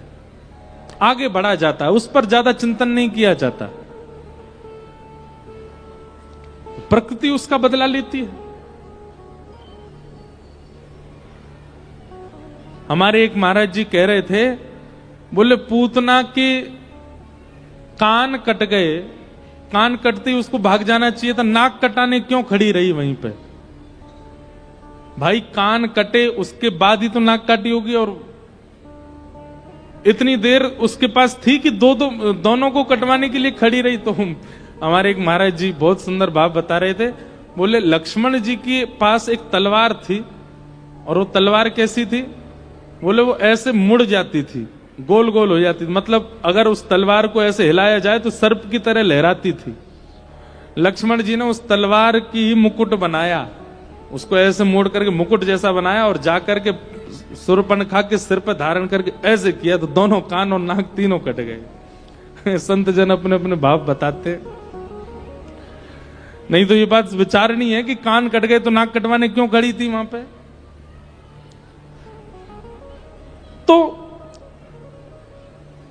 राम जी ने बदला नहीं लिया, राम जी ने तो स्त्री के सम्मान में युद्ध किया। तुम कैसे अबला नारी को हरण कर सकते हो? और उस युद्ध से पहले भी अंगद जी को भेजा है, उस युद्ध से पहले हनुमान जी को भेजा है कि जाके रावण को बता दो उसकी बुद्धि सुधर जाए, युद्ध की नौबत ना आए। लेकिन तब भी जब नहीं माना, तब युद्ध हुआ, और युद्ध में ऐसा युद्ध हुआ, विनाश ही हो गया, सर्वनाश हो गया। तो ये भी एक विवेक है कि कहां हमको एक्शन लेना है और कहां हमको शांत रहना है। यह भी विवेक है, और वो विवेक सत्संग से ही आएगा। कई बार हम ऐसी जगह बड़बड़ाने लग जाते हैं जहां पर हमको कुछ बोलना ही नहीं था, जहां मौन रहना था।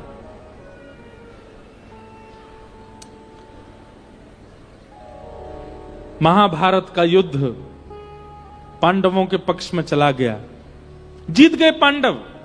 अब इतना होने के बाद भी दुर्योधन को समझ में आ जाना चाहिए था, भीष्म पितामह मारे गए, द्रोणाचार्य मारे गए,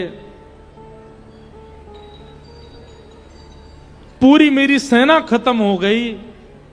अब तो कम से कम उसको समझ जाना चाहिए था कि भाई पांडवों से बैर करने में मेरी हानि ही है, पर नहीं, अब भी नहीं समझा। मरते मरते भी गुरुपुत्र अश्वत्थामा को बुला करके कहता है, जाओ जाकर के द्रौपदी के सोते हुए 5 पुत्रों को मार दो, अगर पांडव नहीं मरे तो उनके बच्चों को मारूंगा। ये राक्षस बुद्धि है। अगर मैं उसका हनन नहीं कर पाया तो उसके कुल का हनन करूंगा, उसके खानदान का हनन करूंगा। ये राक्षस बुद्धि है।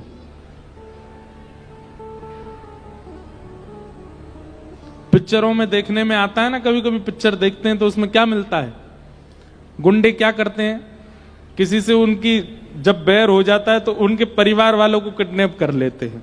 ये गुंडे ही तो करते हैं।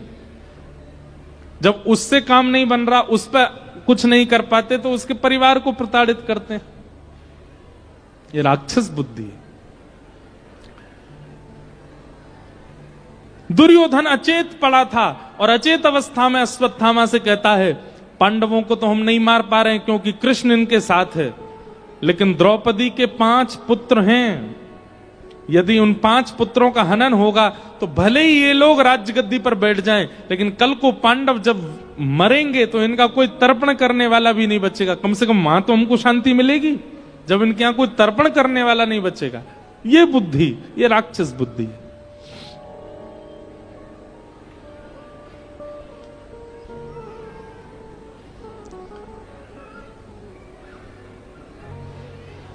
अश्वत्थामा गए,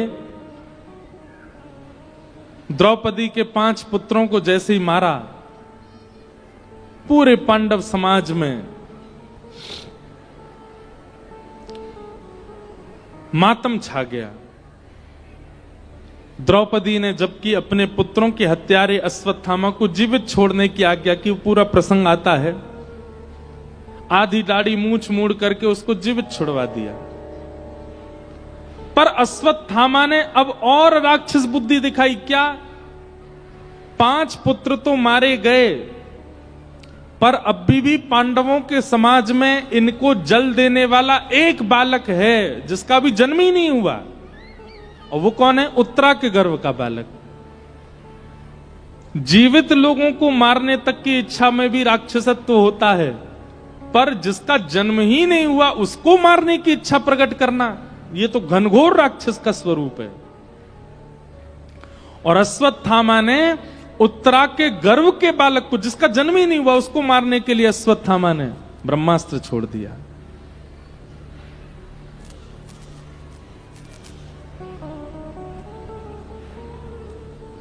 इसमें से आवाज जा रही है, क्या हो रहा है भैया? अश्वत्थामा ने ब्रह्मास्त्र छोड़ा है ना, उसी की आवाज है, ब्रह्मास्त्र है।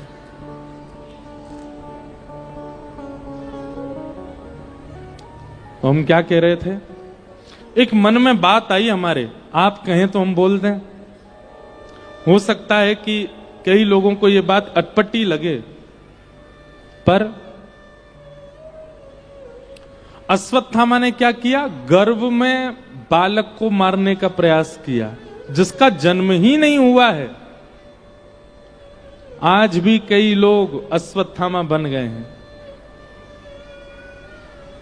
मांस खाते हैं, जीव को खाते हैं, ये तो पाप है। पर एक ऐसी वस्तु पाते हैं जहां जीव का जन्म ही नहीं हुआ है, उसको भी खा जाते हैं। और आपको जान के आश्चर्य होगा कि कई जगह लोग उसको मांसाहार मानते भी नहीं है। एक व्यक्ति हमसे बोले महाराज जी वो मांस कैसे? अभी उसमें मांस बना ही नहीं, उसके अंदर मांस का निर्माण ही नहीं हुआ, उससे पहले ही हमने उसको पका दिया, बना के खा गए रोटी उसकी। ये कोई नॉनवेज थोड़ी है, ये कोई गलत थोड़ी। अरे महाराज, आप भ्रूण हत्या करके पा रहे हो। कुछ दिन यदि नहीं मारोगे तो उसमें से बालक जन्म लेगा, एक जीव प्राणी जन्म लेगा। आप उसको पहले ही मार के खा जा रहे हो। आपसे बड़ा अश्वत्थामा कौन है?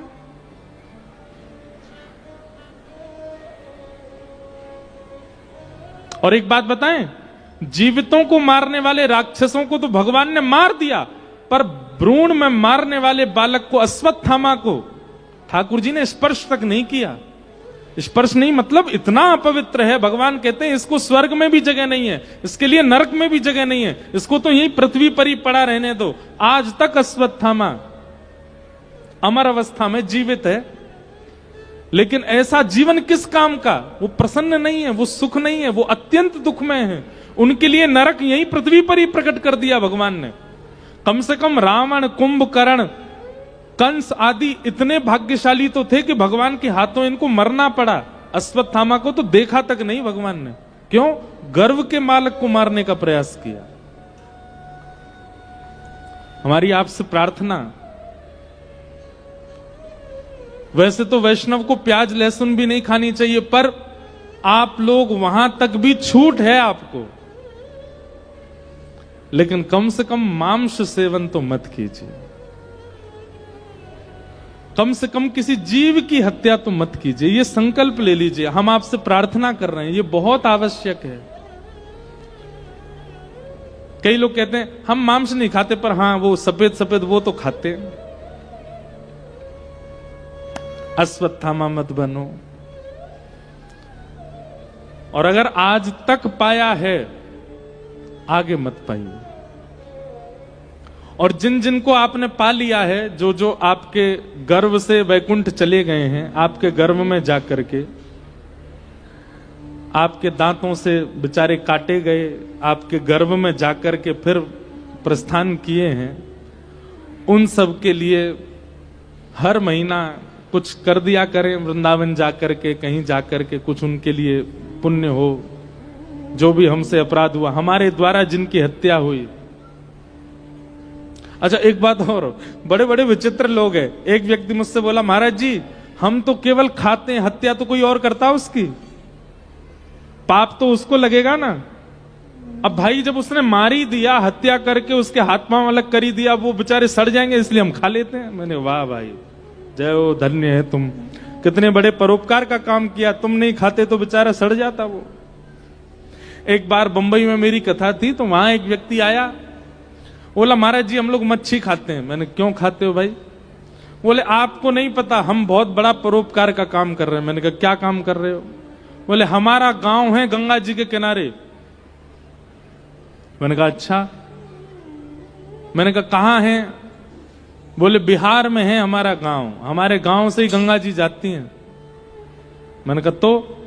बोले महाराज जी देखिए उत्तराखंड से गंगा जी निकली, उस गंगा जी में जितनी भी मछलियां हैं वो संपूर्ण उत्तराखंड उत्तर प्रदेश में जितनी भी गंदगी होती है उन सब गंदगियों को वो खाती हैं और उन मछलियों को निकाल करके हम खाते हैं। हम तो गंगा जी को पवित्र करने का काम कर रहे हैं, गंगा जी की सारी अपवित्रताएं दूर कर रहे हैं।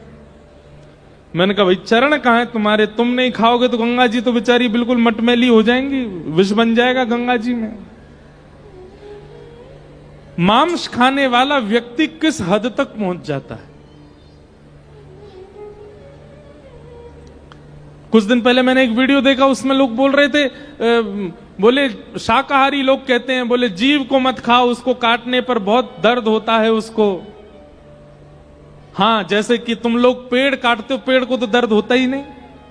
अरे भाई पेड़ पौधे ये सारी वस्तुएं मानव को पाने के लिए ही बनाई गई हैं।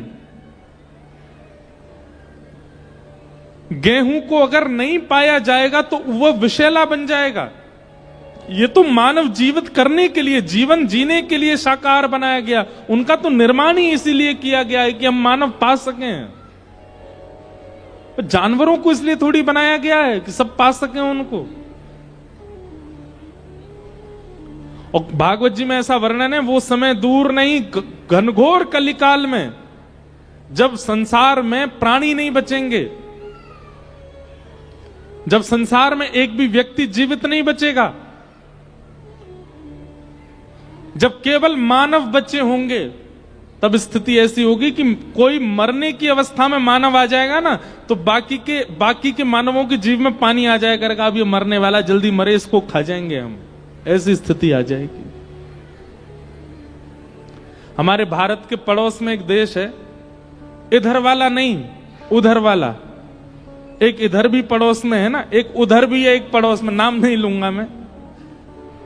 वहां पर अगर आप दुर्भाग्य से चले गए, वहां आपको पक्षी नहीं मिलेंगे आकाश में, वहां आपको कॉकरोच नहीं मिलेंगे, वहां पे आपको छिपकली भी नहीं मिलेगी, कोई नहीं मिलते, क्योंकि सब भोजन है, सबको पा जाते हैं। और आज इस बात को सुनकर के जितने लोग परेशान हो रहे हैं, राम राम राम, ये एक दिन हमारे भारत में भी होगा। घोर कलयुग में सब होगा।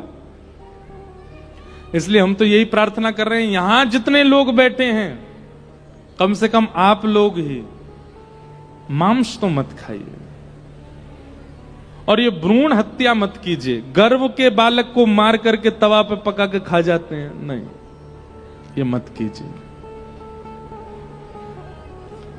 और हम एक और बात कह दें, हमको बुरा नहीं लगेगा बोलने में, और अगर आप नहीं छोड़ सकते हैं तो कम से कम इसको छोड़ दें, सत्संग में आना छोड़ दें।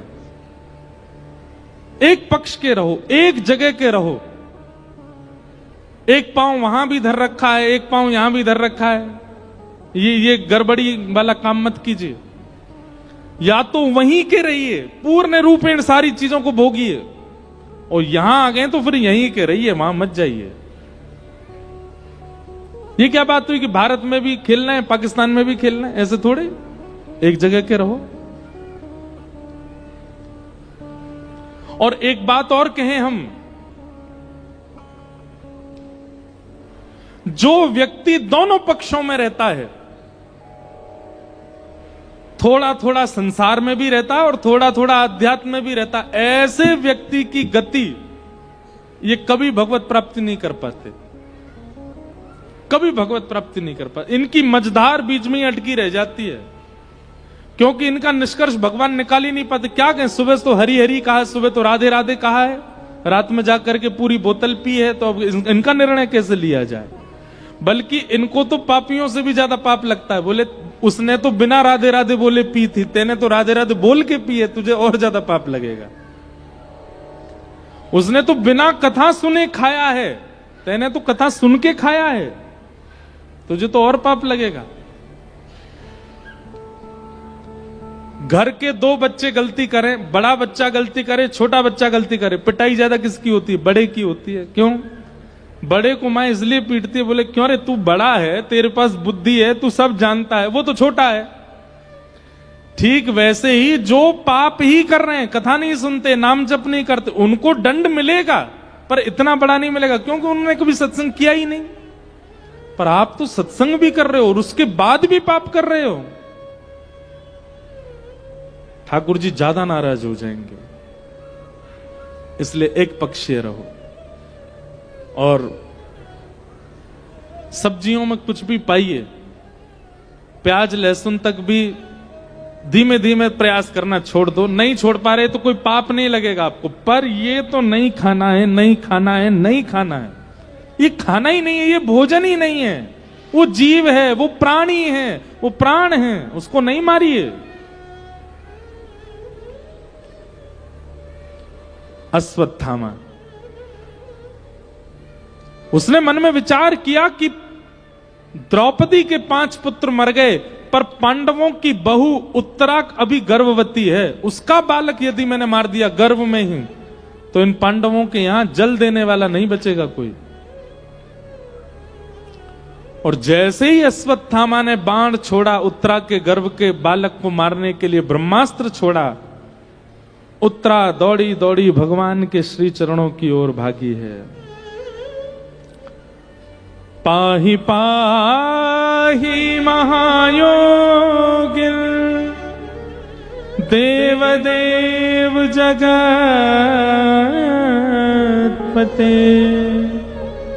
नान्यं तद्भयं पश्ये यत्र मृत्यु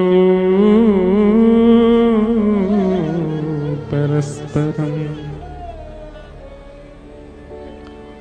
पाहि पाहि महायोगन, भुजा उठा करके दौड़ी दौड़ी गई है ठाकुर जी के चरणों में।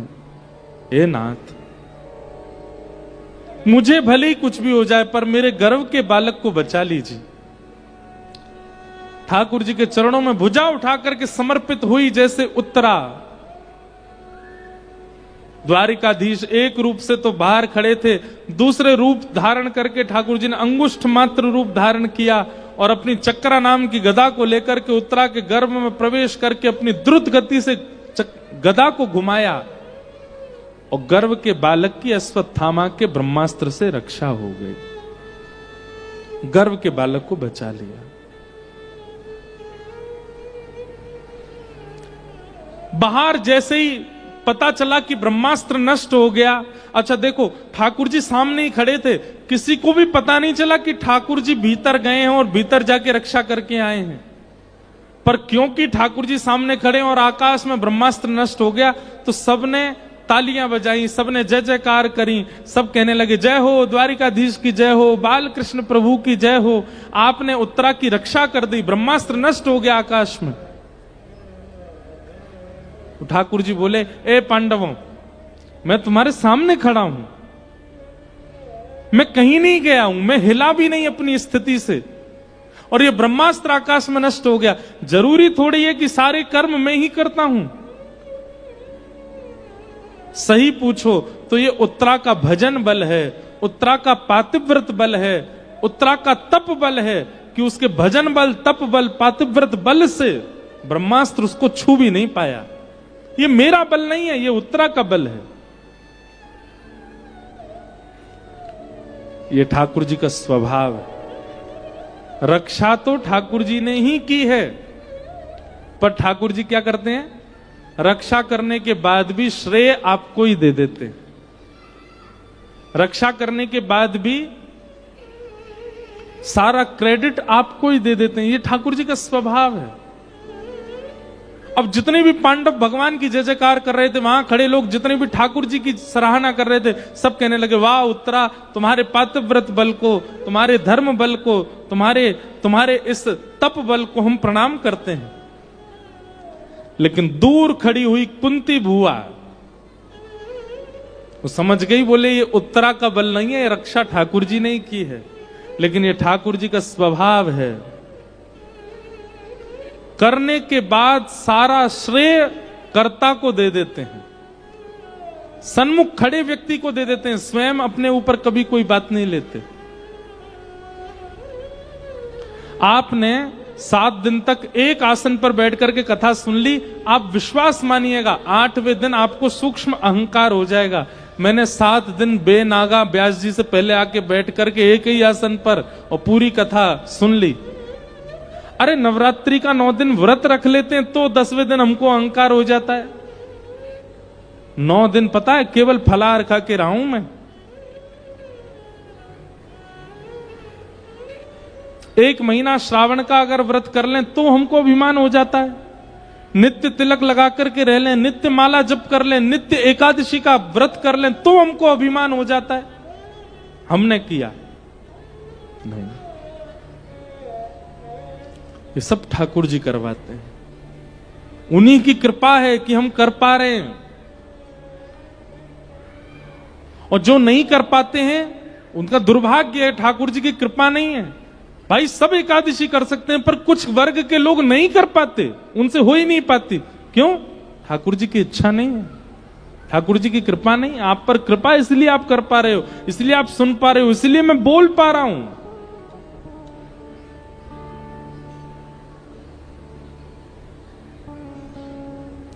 जो दीनों के दिल में जगह तू न पाते तो किस दिल में होती हिफाजत तुम्हारी। कृपा की न होती जो आदत तुम्हारी तो सुनी ही रहती अदालत तुम्हारी। ठाकुर जी कृपा करते हैं, और सबसे बड़ी कृपा क्या है ठाकुर जी की कि आपसे किसी काम को बनवा करके पूरी दुनिया से आपकी वाहवाही करवा देते हैं, जबकि आपने नहीं किया है, ठाकुर जी करते हैं, ठाकुर जी संभालते हैं, ठाकुर जी बनाते हैं। ये ठाकुर जी का स्वभाव है, दूसरों को मान देना, दूसरों को क्रेडिट्स देना। और हमारा स्वभाव क्या है? करता कोई और है पर नाम हमारा हो जाए।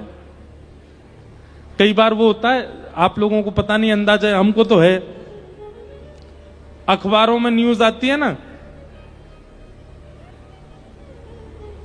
मान लीजिए हमारी कोई खबर आई, इंद्र जी महाराज का ऊना में आगमन हुआ, आपने कथा में ऐसा ऐसी बातें सुनाई आदि आदि, फिर उसके बाद में अंत में पढ़ना, इस अवसर पर हजारों की तादाद में वैष्णव पंडाल में बैठे थे, साथ ही महाराज जी को माल्यार्पण करने में हाथ स्पर्श करवाया, इन्होंने इन्होंने इन्होंने इन्होंने इन्होंने इन्होंने, सबके नाम, सबको क्रेडिट लेने की इच्छा होती है,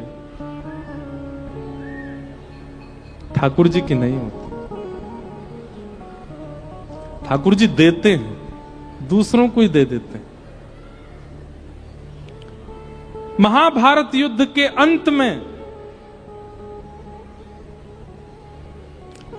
बर्बरीक जी से पूछा गया कि महाभारत युद्ध का सबसे बड़ा योद्धा कौन था? युधिष्ठिर को लगा मेरा नाम लेंगे, अर्जुन को लगा मेरा नाम लेंगे, भीम बोले मेरा नाम लेंगे, पर बर्बरीक कहते हैं कि महाभारत युद्ध के सबसे बड़े योद्धा श्री कृष्ण। युधिष्ठिर आदि बोले बर्बरीक, जिसने शस्त्र का स्पर्श तो दूर देखा तक नहीं है शस्त्र की ओर, तुम कह रहे हो महाभारत युद्ध का सबसे बड़ा योद्धा वो हैं? मतलब पांडवों तक को ऐसा लगने लगा कि महाभारत युद्ध हमने युद्ध करके जीता है। तब बर्बरीक बोलते हैं, बोले युधिष्ठिर, आप लोगों को युद्ध करने के लिए शस्त्र उठाना पड़ेगा, पर बिना शस्त्र के पूरी सेना को जो मारने की क्षमता रखता है वो श्री कृष्ण है। वो केवल अपनी छवि मात्र से सबको मार देते हैं। एक कथा आती है, एक उडुपी के राजा थे। भारत में एक जगह उडुपी, दक्षिण में उडुपी के राजा, वो अपनी पूरी सेना लेकर के आए महाभारत युद्ध में। भगवान इतने प्रसन्न हो गए, युद्धों में ऐसा हुआ जाता था कि अपने जिनसे आपका प्रेम है उन राजाओं को आप पत्र देकर के उनको आमंत्रित कर सकते हो, तो वो भी अपनी सेना लेके आते थे। तो पांडवों ने अपने प्रिय राजाओं को कुछ को पत्र लिखा, उनमें उडुपी दक्षिण भारत के एक राजा अपनी पूरी सेना लेकर के आए। ठाकुर जी ने जब उस राजा को देखा तो भगवान बोले, देखो हमारे पास सेना पर्याप्त है, हमारे पास सैनिक पर्याप्त हैं, सब कुछ पर्याप्त है, पर हमने एक चीज पर दृष्टि नहीं डाली। क्या? इतने सैनिकों का भोजन पानी कौन बनाएगा? उडुपी के राजा ने कहा, यह सेवा हमको दीजिए, हम अपनी पूरी सेना सहित भोजन भंडार संभालेंगे, हम युद्ध नहीं करेंगे, हम केवल भोजन बनाएंगे और शाम को जब आप लोग युद्ध करके आएंगे तो आप सबको बढ़िया गरम गरम भोजन परोसा करेंगे। भगवान बड़े प्रसन्न हो गए, बोले वाह तुमने बहुत अच्छी सेवा ली, करो। तो एक चीज हुई महाभारत युद्ध में, क्या? प्रत्येक दिन सेना घटती थी, प्रत्येक दिन कई लोग मर जाते थे,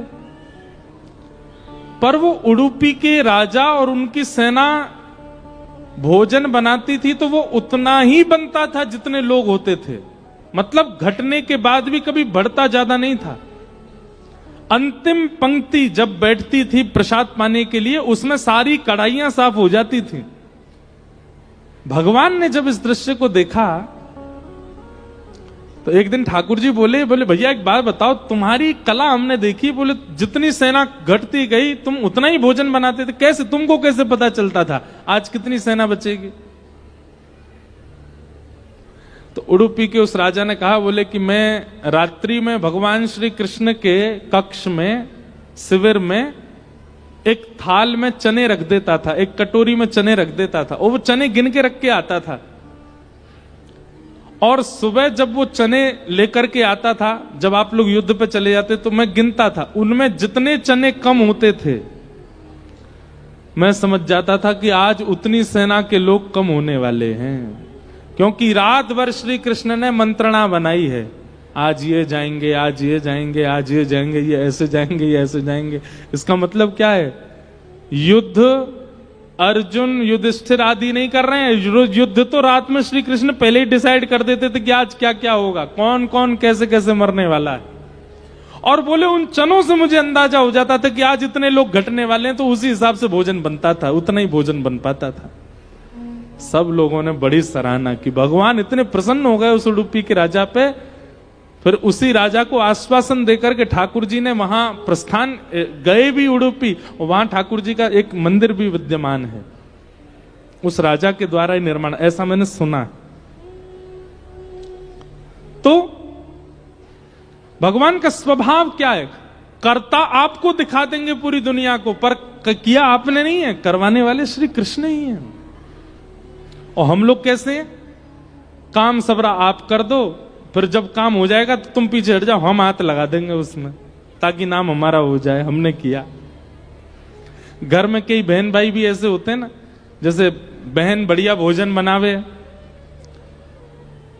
तो घर पे आए मेहमान उसकी प्रशंसा करें, वाह सब्जी बहुत अच्छी बनी, दाल बहुत अच्छी बनी है, वाह बेटा तुमने क्या सुंदर बनाया। तो भाई ऐसे विनोद में भाई कभी कभी कहता है, बोले इसने बनाई तो क्या हुआ, टमाटर तो मैं लेके आया था, दाल तो मैं खरीद के लाया था, मैं लेके ही नहीं आता तो कैसे बनाती। तो ये एक विनोद की बात है, पर मानव का ऐसा स्वभाव होता है, वो सब जगह अपना नाम चाहता है। और ठाकुर जी का ऐसा स्वभाव है, वो सब जगह आपका ही नाम चाहते हैं, करने के बाद भी। एक वैष्णव प्रेमी का ऐसा ही स्वभाव हो जाता है ठाकुर जी के जैसा, क्या करेंगे स्वयं, पर मान पूरा दे देंगे आपको, आगे कर देंगे आपको। कई सारे ऐसे वैष्णव कथा कराते हैं, वो पहले दिन ही महाराज जी हमारा नाम मत बोलिएगा आप कथा में, और पूरी जनता बैठी है, और आयोजक, मुख्य आयोजक जिसने पूरी कथा संभाली वो कहां बैठा है, वो पीछे बैठा है कहीं पर, कहीं कोने में बैठा, दिख ही नहीं रहा किसी को, तो मेरा नाम ज्यादा ना हो। ऐसा स्वभाव चित्त में आना, नाम ना होने की इच्छा प्रकट होना, यह भी एक भगवत कृपा है और भगवत प्रसन्नता का फल है। ठाकुर जी आपसे प्रसन्न है, इसीलिए आपको ज्यादा अपने नाम की इच्छा नहीं है। और बहुत मान की इच्छा, बहुत नाम की इच्छा, बहुत सम्मान की इच्छा चित्त में है, तो सोच लेना ठाकुर जी अभी दुखी बैठे हैं आपसे, तभी इतनी ज्यादा अपनी अपनी इच्छाओं पर खड़े उतर रहे हो। मान रहित होना भगवत प्रसन्नता का प्रतिफल है। ठाकुर जी ने पूरा मान उत्तरा को प्रदान करवा दिया और कुंती समझ गई कि नहीं भगवान ने रक्षा की है, पर देखो इनका स्वभाव पूरा मान कुंती उत्तरा का करवा रहे, तब कुंती ने भगवान की स्तुति गाई। नमस्ते पुरुषं त्वाद्यं ईश्वरं प्रकृते परं अलक्ष्यं सर्वभूतानां अंतर्बहिरवस्थितम्। हे नाथ, मैं आपको प्रणाम करती हूं। आप सभी प्राणी मात्र के चित्त में और बाहर निवास करने वाले हैं। इस संकेत से मानो उत्तरा कहना चाह रही है मैं सब जान गई हूं, ये उत्तरा ने अपनी रक्षा नहीं करी है, ये आपने रक्षा करी है उसके भीतर प्रविष्ट होकर के, ये आपके द्वारा उसकी रक्षा हुई है।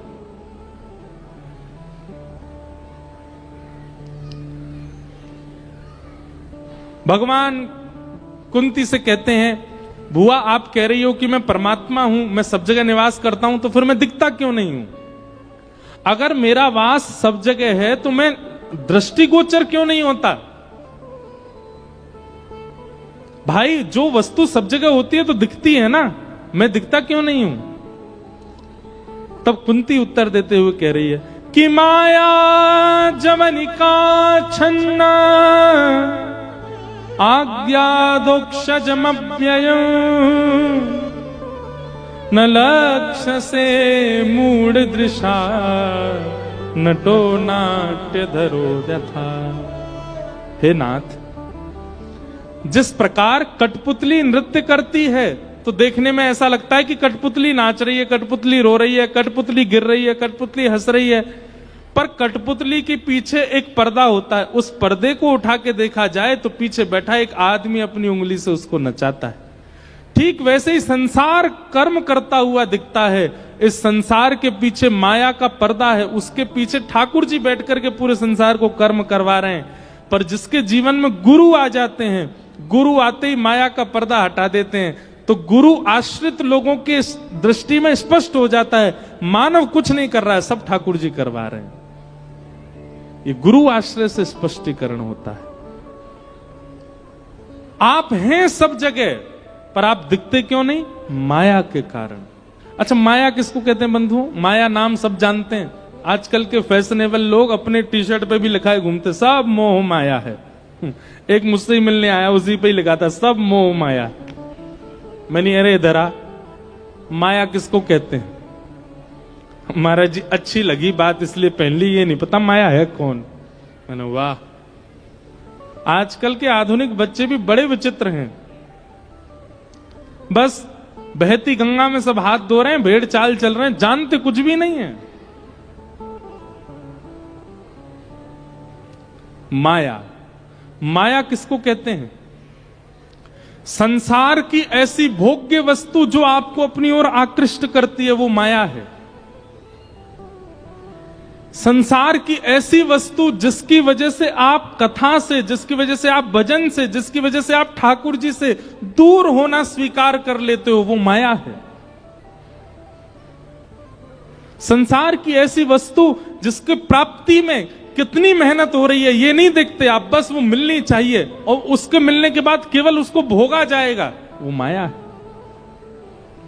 संसार की ऐसी वस्तु जो आपको विवेक शून्य बना देती, आप अंधे हो जाते हो उसके लिए, वो माया है। सीधी बात, ज्यादा बात कहनी नहीं, ऐसी वस्तु जिसकी वजह से श्री कृष्ण दूर होने लग जाएं, वही माया है, वो माया है। अभी यहां कथा चल रही है, सब लोग बैठ करके सुन रहे हो।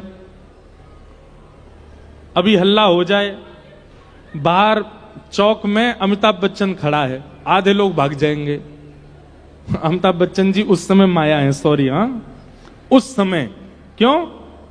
और वो माया नहीं, आपके लिए वो माया है, क्योंकि आप ठाकुर जी को छोड़ के भाग गए। एक व्यक्ति के लिए, एक वस्तु के लिए, एक रत्न के लिए, एक भोग्य वस्तु के लिए, जिसके लिए ठाकुर जी को दूर कर दिया जाता है, ठाकुर जी को दूसरे नंबर पर रखा जाता है, सारी वस्तु माया है।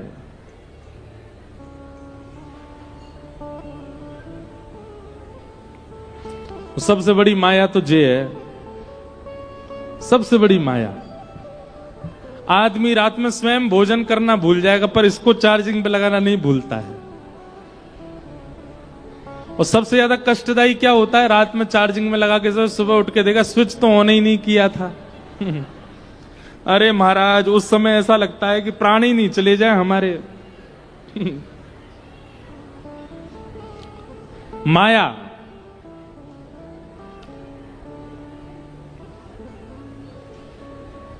एक बार श्रीमद् वल्लभाचार्य जी के दर्शन करने के लिए एक वैष्णव गया, और उसने क्या किया? वल्लभाचार्य जी के दर्शन से पहले यमुना जी में स्नान करने जा रहा था, तो वल्लभाचार्य जी खड़े खड़े देख रहे थे सारी लीला। उसने कहा मैं महाप्रभु को प्रणाम करूं, पर पहले यमुना जी में स्नान करके स्वयं को शुद्ध कर लूं। तो उसने क्या किया? उसके छोटे से लड्डू गोपाल थे, वो लड्डू गोपाल को एक झोली में लेके चलता था, वो झोली उसने पेड़ पर टांग दी और पेड़ पर टांग के नहाने चला गया। वल्लभाचार्य जी को बड़ा बुरा लगा, बोले भगवान कहीं भी टांगने वाली वस्तु है, ऐसे टांग दिए इसने। जैसे ही यमुना स्नान करके प्रणाम करने के लिए आया, वल्लभाचार्य जी बोले भैया सुनो, तुमने अपने गोपाल जी कहां रखे? बोले पेड़ पर टंग रहे हैं। बोले जाओ लेके आओ।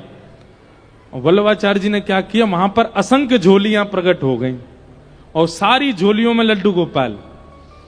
अब वो तो महाराज चिंता में पड़ गया, इतनी सारी झोलियां लटक रही हैं। घूम घूम करके देखे, सबका एक जैसा रंग। वल्लभाचार्य जी बोले तुमने अपने गोपाल जी की कितने साल सेवा करी? बोले 30 साल हो गए। बोले तो ढूंढ लो, 30 साल में पता तो चली गया होगा तुम्हारे गोपाल जी कौन से हैं। 30 साल की सेवा के बाद भी अपने गोपाल जी नहीं ढूंढ पाया। महाप्रभु जी बोले इससे बढ़िया तो सेवा मत करो, तुमको यही नहीं पता तुम्हारे गोपाल जी कौन से हैं। ठाकुर जी को ऐसे टांग के चले गए। लेकिन आज की डेट में हमको ऐसा लगता है हम सबके फोन इकट्ठे कर दिए जाएं यहां पर, हमसे कहा जाए अपना ढूंढ लो, हम सब अपना अपना ढूंढ ले जाएंगे।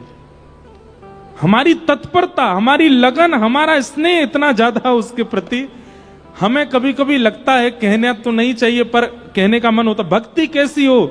जैसा प्रेम, जैसी तत्परता, जैसा स्नेह, जैसा लगन, जैसा लगाव, जैसा रख रखाव आपका अपने फोन के प्रति, ऐसा ठाकुर जी के प्रति हो। यही भक्ति है। जितना समय आप इसको देते हैं उतना समय ठाकुर जी को दे दो। जितना ध्यान इसका रखते हैं उतना ठाकुर जी का। जैसे सिरहाने रख के इसको सोते वैसे ठाकुर जी को लगा के सो। जैसे हृदय से लगाए पॉकेट में धरे इसको घूमते, वैसे हृदय में हरिनाम लेके घूमो।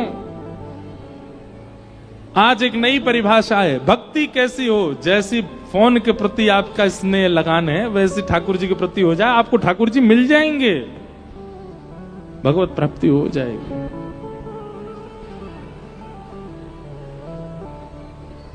आपको भगवत प्राप्ति होगी।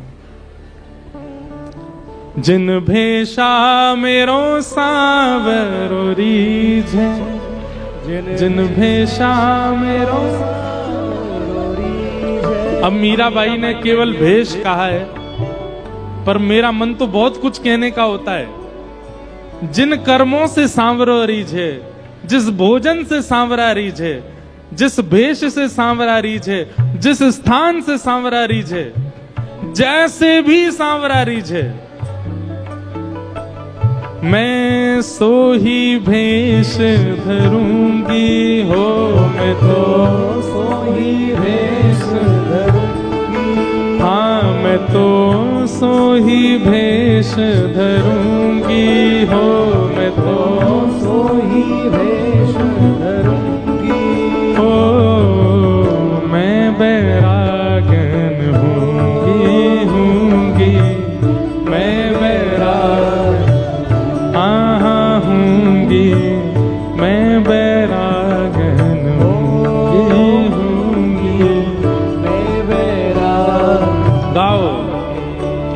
ओ बाला